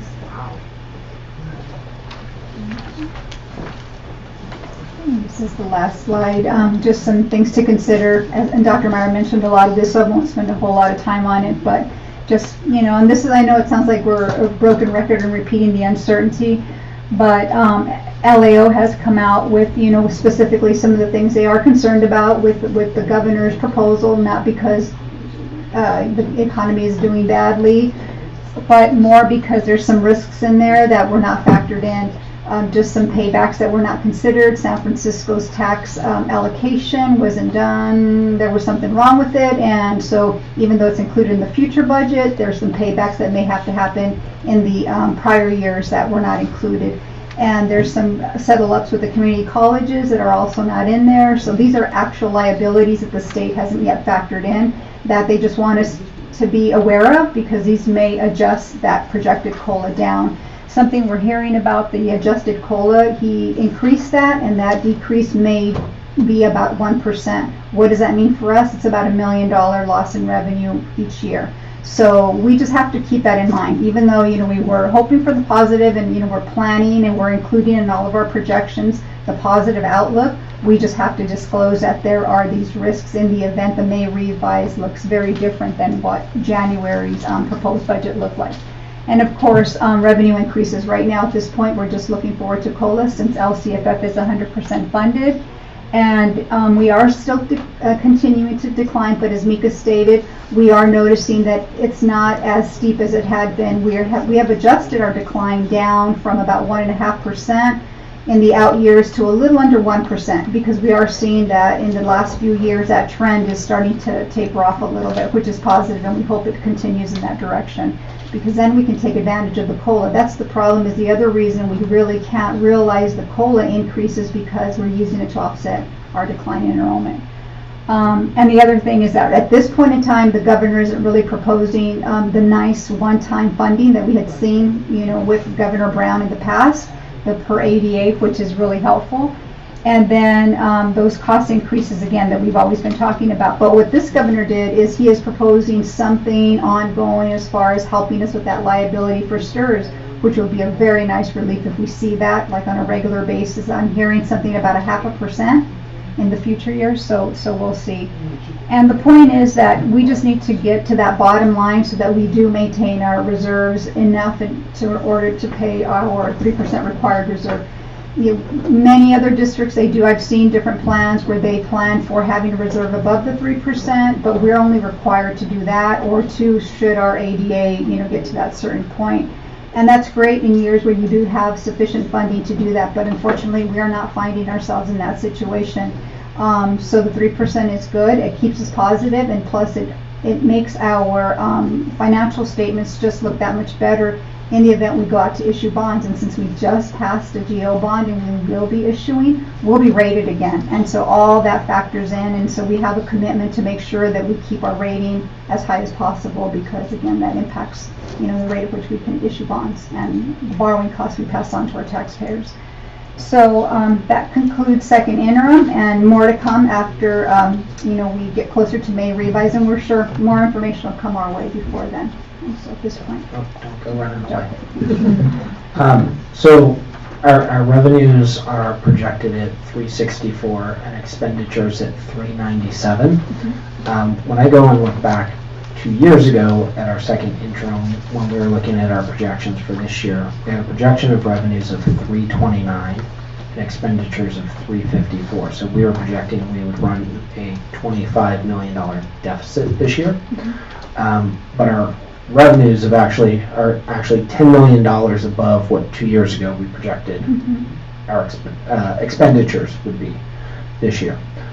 Can you share, and we've certainly done some things such as counselors and some other expansion, but considering that our revenues are $10 million more than just a couple years ago we had projected our expenditures to be, and yet we're still deficit spending. Can you share some of, we've gone from an increase of expenditure revenues in 16-17 of 355 million to this year expenditures will be 397. Can you share some of where is that money going? Sure. On the revenue side, what happened is that Governor Brown accelerated LCFF, so we're seeing 100% of that funding this year, so that accounts for a lot of that. And the other thing that's factored into the revenue increase is that we did see the low performing block grant that we did receive funding for, and there was another small grants that we did receive funding for, so that's one time. So you'll see that decline, of course, that'll go the one-time grants.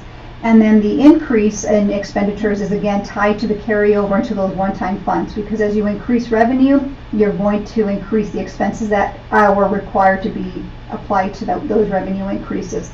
And so we weren't anticipating that when we were projecting 2 years ago that we were going to have that increase in the LCFF money or the low performing block grant or so much carryover. When you build a budget, we don't budget with the idea that we are going to have X amount of dollars of carryover. We don't start to know those amounts until we actually close the books, and so that's why we see that big swing.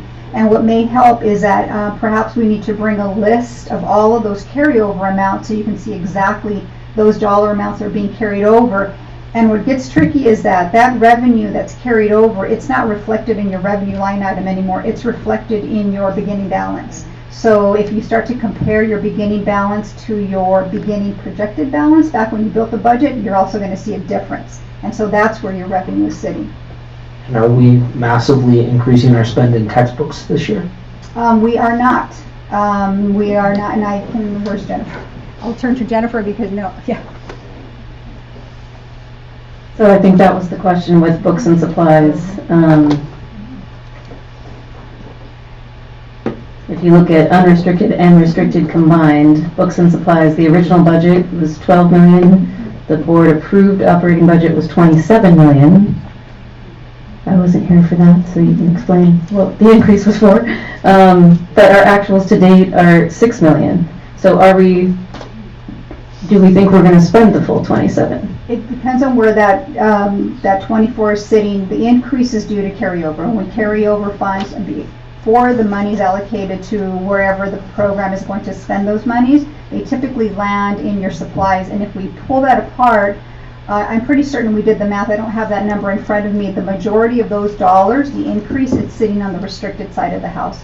And the majority of that is tied to restricted lottery. There's two pots of lottery, restricted and unrestricted. Restricted lottery can only be spent on textbooks, and we can carry that over until we're ready to purchase those instructional materials. And so when we closed the books, we did have our restricted lottery balance, which was our carryover from the prior year. We got it posted at first interim, and that's what you'll see posted there. So that's why it's sitting there. But we can certainly provide that specific number, and we cannot spend that on anything else. It has to sit there. So that means we have money that's being saved up for our next adoption. Yeah, and I don't want to speak for Jennifer. That's her restricted lottery, our plan. Jennifer doesn't want to speak for Jennifer. Okay. Because there has been a question about, when are our next adoptions of math or science particularly. So knowing whether there's money available is important there. So under unrestricted then you're saying, right, that's where there's potentially flexibility? Books and supplies was 5.9 in the original budget. It went up to 7.6. Our actuals to date are 2.6. So there's 5 million left to spend in the unrestricted. So the question again is, do we think we are going to spend that 5 million? Correct. And so we would have to go back and see what departments that funding is tied to. It could be our maintenance and operation department. It could be some of our school sites, some of their donations and their local donations. So we, again, even though those are not sitting on the restricted side, we have little control over that.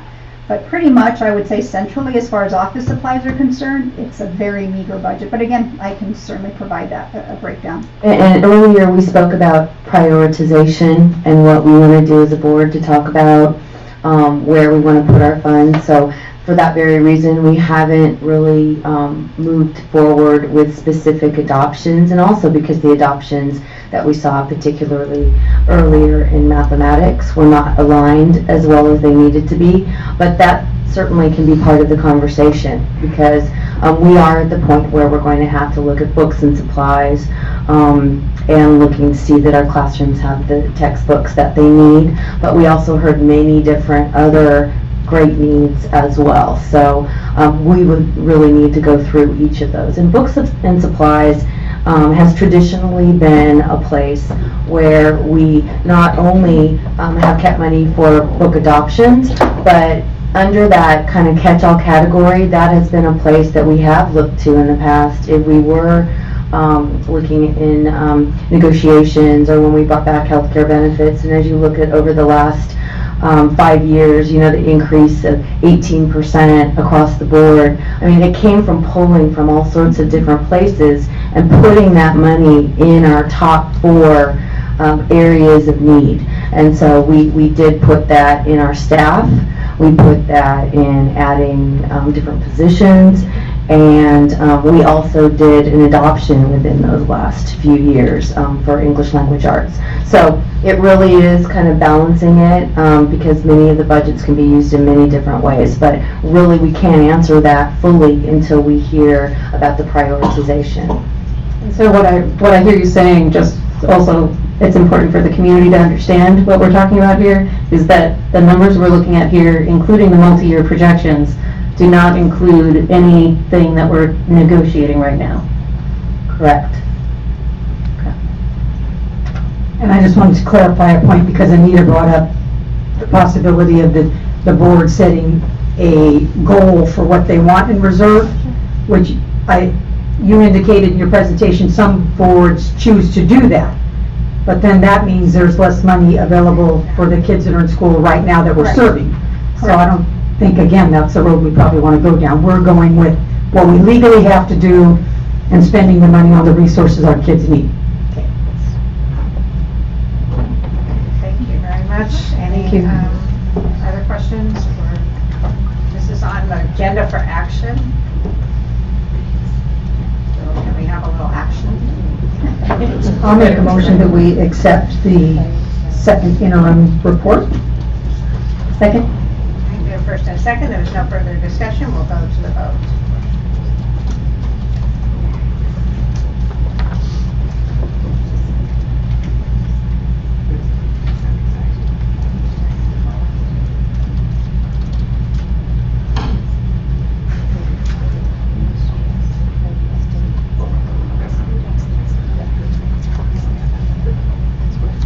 I realize that's the heater, but it's freezing up. It's We're cutting costs. No heat for you.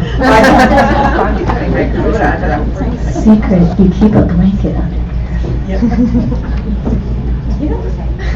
Okay, and that passes 5-0-0-0. Thank you.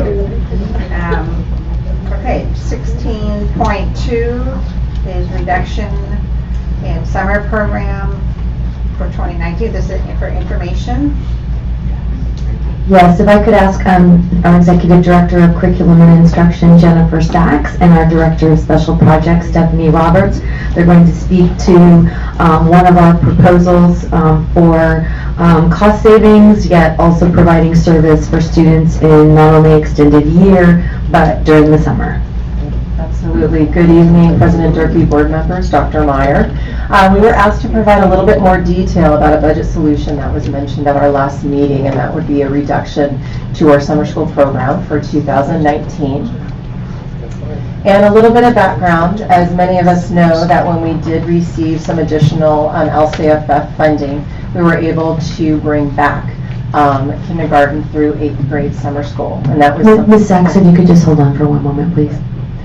We will need to vote for a meeting extension. Oh, is that on the? Although it could be 9:30. Is it 11:30?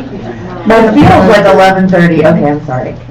Madam President, I move that we extend the meeting till 11:50. 5-0. I just scared him. I'll second that. You know, we could always adjourn earlier. Okay, we have a first and a second. Scared poor Hannah to death. I don't know how Hannah and I feel about that.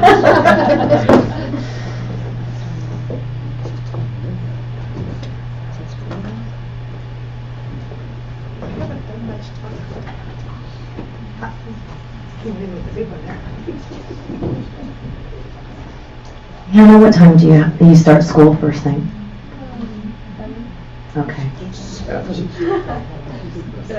Yes. We will actually share this with you anytime if you'd like to meet. I'd be happy to meet with you one-on-one. I think you were here for the important part. She just took a whole class in fiscal. There's extra tutoring available. Thank you. Thank you very much. Have a nice night, everyone. Thank you very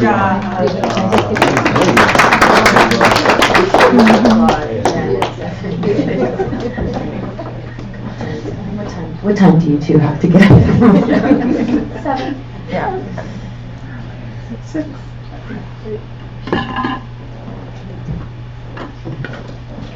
Okay, good evening. Okay, we're going to continue. So background, so with LCFF, Mount Diablo Unified made the decision to continue, or actually to bring back kindergarten through 8th grade summer school. And it was a phenomenal program that has gone very, very well in the last several years. And so as we're taking a look at it, and we're also confronted with a significant budget challenge, we are taking a look at all solutions. And so staff is really looking at how we might be able to capture some of our budget by reducing summer school options, however, still serving students in high needs areas. So a little bit of background, and I will make one correction to this slide as we go through them. So sometimes it's really, really good to start with the data. And so we have 2016, 17, 18, about what our summer programs look like. So just to kind of take a look at 2016 as an example, there was summer school programs at 13 of our sites and then 10 CARES sites. What's important to know is some of these sites are duplicates. So we had a summer school program as well as a CARES happening on the same campus. For middle school, we had 5 sites, 3 CARES, high school 5 sites, 2 CARES. If we take a look at the student enrollment, it's actually similar with regards to the duplication of student numbers. I have it on very good authority that it's about a 65% enrollment of K through 8 students if there happen to be at a CARES site that would also be enrolled in a summer school program. So after the summer school program ends, they would continue over to the CARES program where they would stay for an extended afternoon. If we move to 2017, you see a slight reduction in the number of elementary sites, middle as well as CARES sites stay the same. One correction I'd like to make for 2018 is elementary summer school sites, it's not 10, it was actually 7 last summer.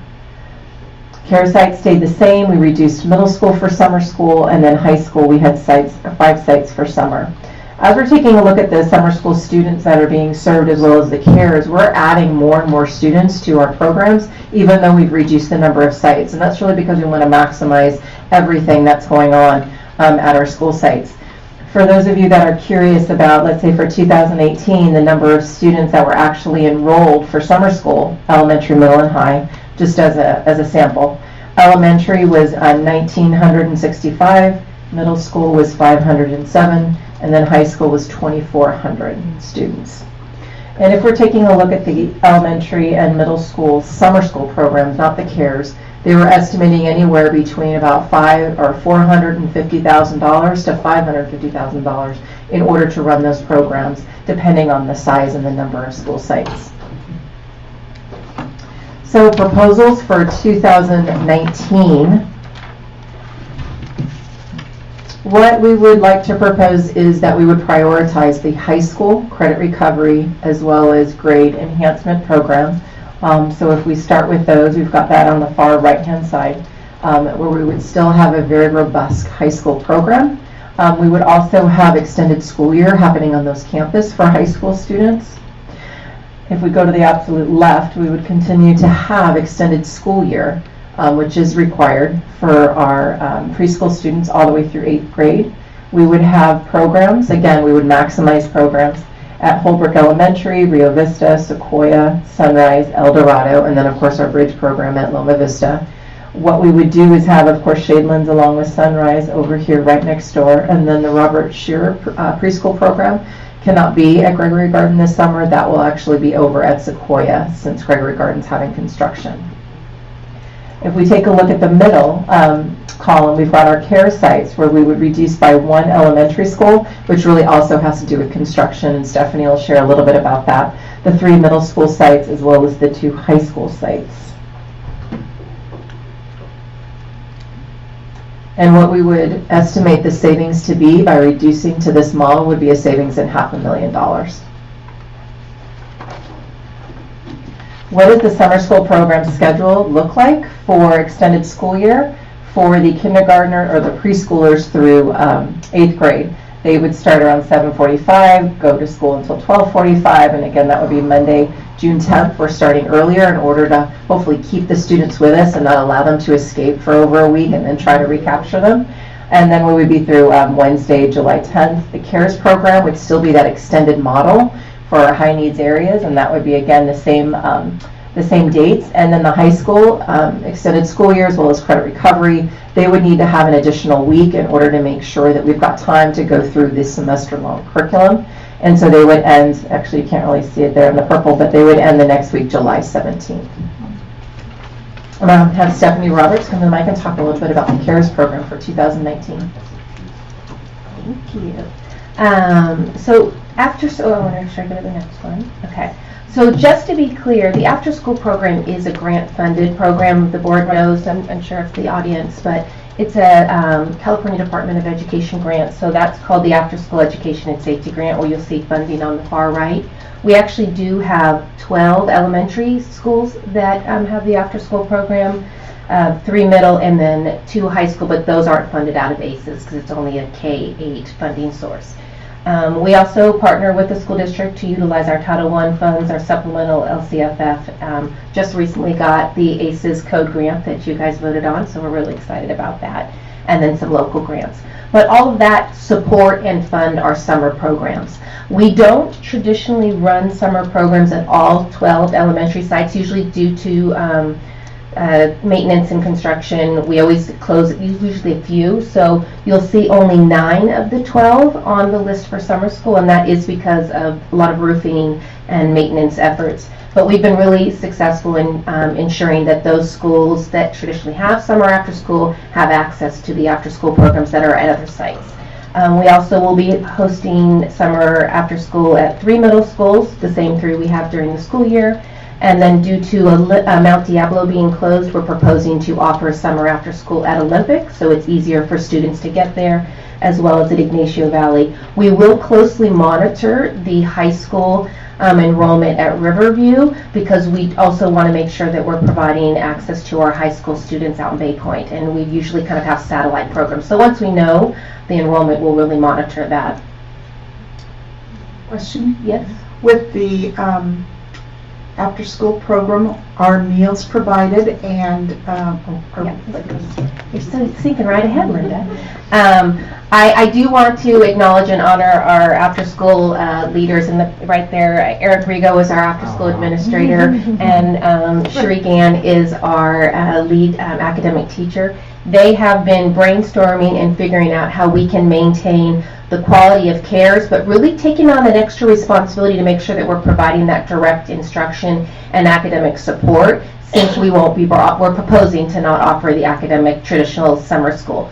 So what you'll see is an intentional effort around academic instruction in English language arts and math. We found some great success with using some intervention curriculum during the school year, and we hope to integrate that in the summer. We also will continue with a focus on science and STEM. We have great partnerships with Project Lead the Way, and I think they're now called Marathon, where they support our program. So we are really creative, and the skills back there of these 2 people coming up with hands-on activities for STEM. The kids have a great time. It's that disguised learning that they don't realize that they're actually learning, and we're keeping that practice all summer long, so that they don't lose the stuff that we got them to learn by the time they left us in June. Our CARES team does a great job of thematic activities, so the kids really see it as that summer camp experience. So it'll be fun to go and visit them. We will maintain our garden and cooking programs. Many of you have seen our gardens, and so kids will maintain being able to go out to our Bay Point garden. Unfortunately, probably not Mount, since there's construction there, but a lot of our after-school programs do have gardens. Enrichment assemblies, we've got a list of potential field trips, low cost of course, but field trips that we can get our students access to. And they do continue to do an intramural sports during the summer. And to answer that question, Linda, we will offer the summer food program in partnership with Food Services, and that is a lunch and breakfast, and then usually have a snack. So we do feel that without the traditional summer program, we will be able to maintain that extra services for our students, especially at the schools that have the highest need. And one other thing I'd like to add is we are going to be bringing in our English learner department as we're planning the summer program, in order to see whether or not we can utilize Title III restricted funds in order to not only focus on English language arts, as well as mathematics, but also English language development for those students that are in need. One question, for those sites that have both ESY and CARES, do they start in one and then move over to the other? If they're both on the same site, like Holbrook and Rio Vista have CARES, but they're also listed as... Traditionally, the ESY are the students that are in special education, so they're receiving the instruction at special ed. But we do offer the lunch program is a neighborhood free lunch, so anybody who's under 18 have access to that. And if a student wanted to participate, I'd have to go back to the time, but there's very little transition of time. So the students will get out at 12:45. If there was a student that wanted to come from ESY, they would have the opportunity to participate for those last hour and a half. Okay, so basically it's different students. Traditionally just on the same traditionally site. different students, but we have all students that are in special education as well, so. Do you have an idea of how many students we expect to enroll in each program this summer? Good question. We have projected about 2,000 in the CARES program, which is pretty traditional. I think we saw the numbers from past years, what 1,600 was last year. Well, that is an increase. So we worked with our CARES team, and they said, okay, how could we expand the program but still maintain the quality of what we think is important? Because we have a 20-to-1 ratio. And so at our Cambridge and Meadow Homes, you're looking at like 180 to 220, but most programs are about 120 to 150. Middle schools just tend to traditionally be a little smaller because those kids walk with their feet, but we'll give access to them, as many kids we can get to come. But about 2,000 is our target. And then Jen had shared with us that if we have a wait list, we'll come back and figure out what we can do. It might need to be increasing some staff, but we think we can maintain it with our budget and how we run a summer quality program with that.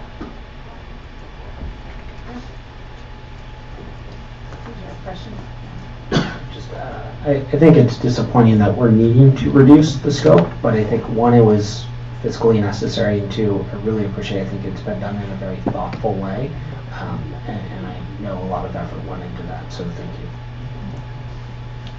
I have a question. If Robert Shearer will be at Sequoia Elementary, are there special needs equipment or anything that needs to be considered for the implementation of the program at Sequoia Elementary? The special education department has been phenomenal in getting the equipment to where the students are for the summer. And this is something that we've done in the past when we've had to move programs different places. I've already been in discussion with principal of Sequoia Elementary, checking out numbers of kindergarten classrooms to make sure that we've got, restrooms there and all of those bits and pieces. So once we make that determination officially, we'll begin to work collaboratively to make sure that those little ones are taken care of and all their needs are met. Thank you. Okay. Thank you both very much. Thank you. It was a great presentation. So that was on for information. Yeah. Moving on to 16.3 is the revision of the job description for Assistant Director of Human Resources. This is also for information. This is not a presentation, so we all have that information, and if we have any questions, we can reach out to Dr. Meyer.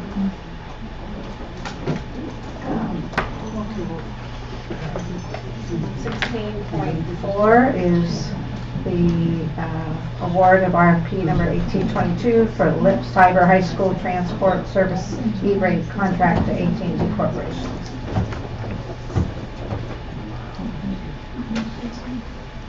Are there any questions? I would make a motion, we approve the award of RFP number 1822 for Lit Fiber High Speed Transport Services. Sounds pretty awesome. AT&T. Okay. We have a first and a second? Second. So, no further discussion, go to the vote.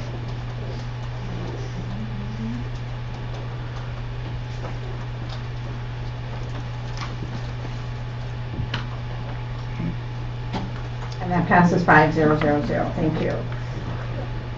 Okay, 16.5, award of bid number 1818-2019 Summer Roof Project Package 1 of Mount Diablo Elementary School, College Park High School, Concord High School to Waterproofing Associates Incorporated. This is on for action, and we do have a speaker card. So I don't think there's no presentation, right? Mitchell, I'll start if you'd like to come up. Welcome back.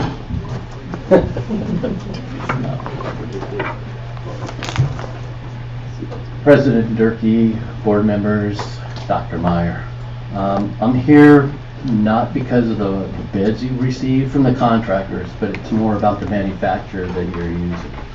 I want you to be aware that back in 2009, 2010, both Trimco, who's a roofing manufacturer, and Garland were brought forth to the state, and there was several discussions on it, and therefore what resulted was a change in the public contract code, Article 3000 through 3010, and it dealt strictly with the unfair practice of these two manufacturers specifying their materials. What these manufacturers do is they put themselves out there as a roof consultant, they specify their material.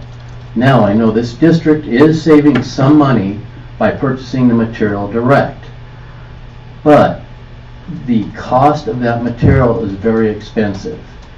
A roofing manufacturer from Trimco, a rep from Trimco or Garland can make as much as 20% on the materials. Back in 2018, you spent $2.2 million on roof materials, so think about that. I know this district also paid roughly about $200,000 to an independent roof consultant of Skyline Engineering. I really urge you to utilize an independent roof consultant. Now, I want you also to know that I did meet with M&O Director Richard Jackson because I like to be very transparent. I didn't want to bushwhack anybody. I wanted everybody to know that I was coming to talk to allow everybody to understand what I'm here for. So one of the statutes in that public contract code states that specifications for any roof project shall be designed to promote competition. Now, while you had competition with the contractors, you don't have competition with your materials. So an independent roof consultant can provide you that. They can also make sure that, I know one of the things that Richard was concerned about was making sure that you had a 30-year warranty. And I told Richard, great, manufacturers write their own warranty, so they're really protecting themselves because they have legal teams that develop these warranties. And with roofing, it's out of sight, out of mind, so you have to make sure you have a good maintenance program for your roofs. Richard did assure me that the district is really about making sure that the roofs are kept clean. You're supposed to try to do it twice a year, once in the spring, once in the fall. That's a little bit tough to do, but if at least you do it once a year, you know, after all the leaves have fallen, so you can clean out your gutters, that's really a great thing. So I'm just concerned the fact that you're spending a lot of money for a high-priced product. You're doing it under CMAS. I noticed last year you got a 1% discount. That's fine, but the pricing of the material is so high, you know, because if the rep's making 20%, the manufacturer still has to make their fair share. So it's just something I wanted to bring to your attention. And one other concern I have is the bid form. Typically on a bid form with roofing, because roofing sometimes you'll have leaks, so therefore the substrate that's underneath the roof, it has dry rot or, you know, damage. Bid form should have something in there where you get unit pricing for those materials that you would have to replace. That way you're not getting charged an arm and a leg, you know, like you can on change orders. So typically you put in a 2x, you know, so much per foot, so much for a piece of plywood, 4x8, and that's pretty much all I wanted to say. So it's really up to the board. And I have a comment card in for the other two, but I don't need to speak on the other two items. And one thing you should know about me, I was a Trimco rep for 5 years, so I understand how the game is played. I also have been in public works for over 40 years.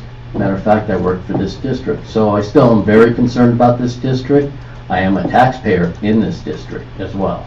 So appreciate your time. Thank you so much. Thank you. Have any questions or comments? Hoping we could hear from Mr. Jackson on this item and those questions that were raised.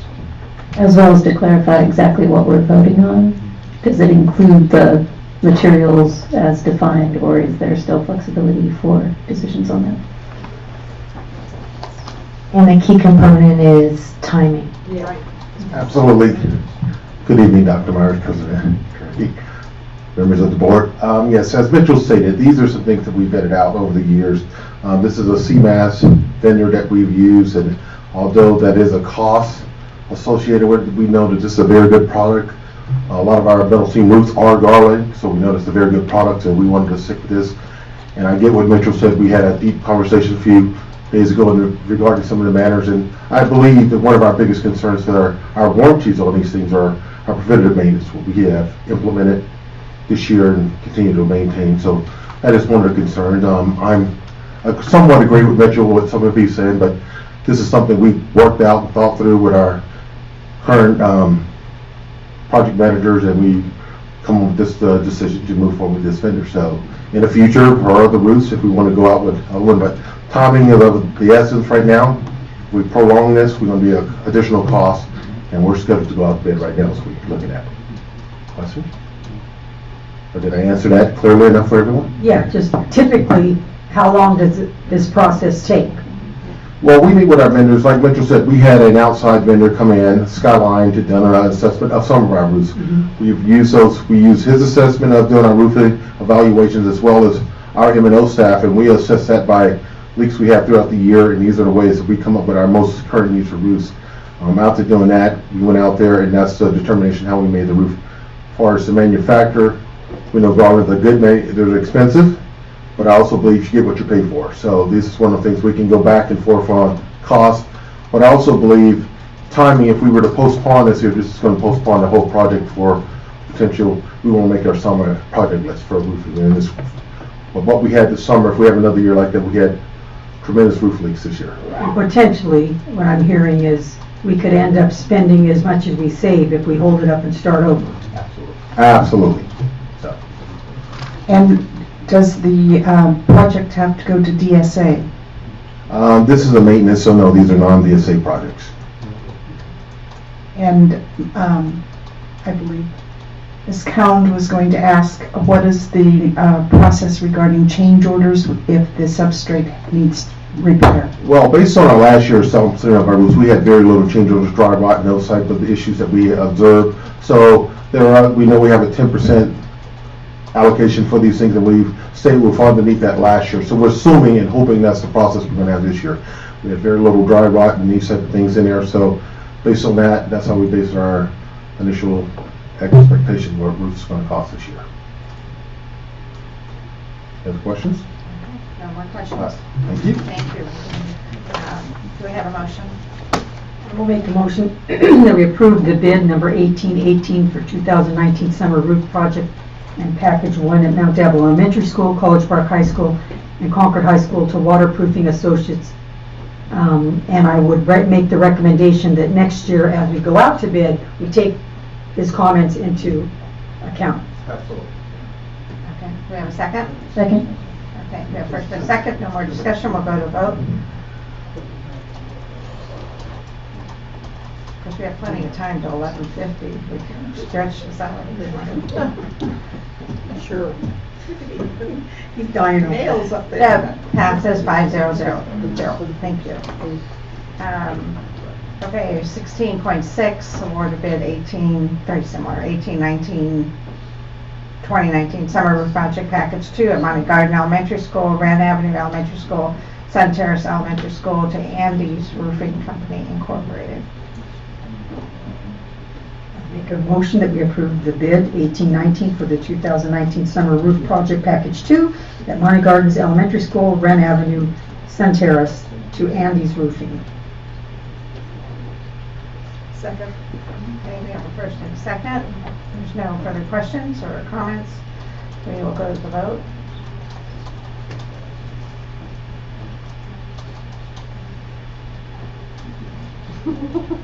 And that passes 500. Thank you.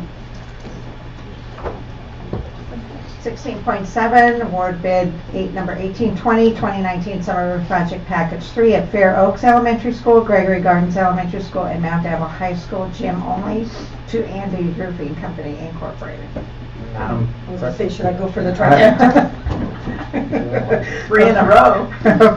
Approve award of bid 1820 for the 2019 summer roof project package 3 at Fair Oaks Elementary, Gregory Gardens Elementary, and Mount Diablo High School gym to Andy's Roofing Company. Second. Thank you, Sue. Okay, we have first and second. We'll go to the vote. That's okay. I'll take the full bid this way.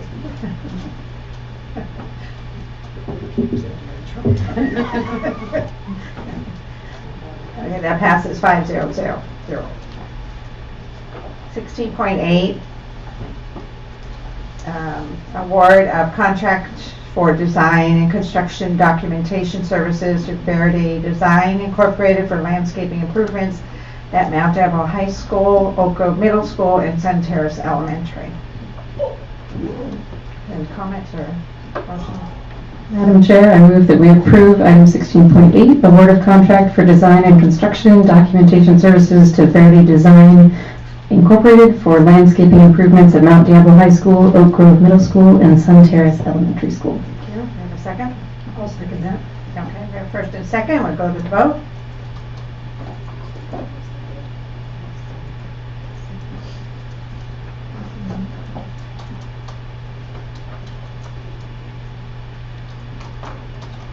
Very exciting to see these in motion. Yeah.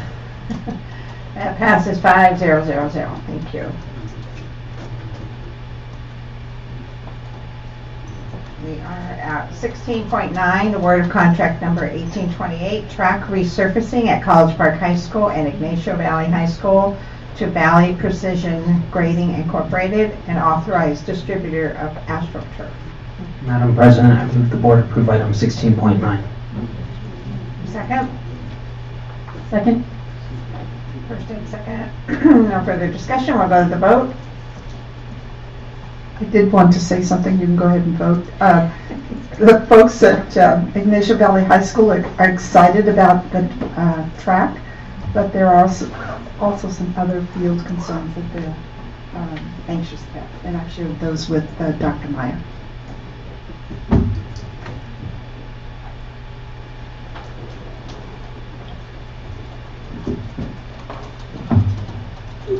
And that, yeah, passes 5-0-0-0. Okay, we are at, we already did the meeting extension. We're going to do the sign You want me documents to after rescind we it? are at 17.1. And we have a card. So, yeah. Mr. Langley. Mr. Langley, this is on future agenda items.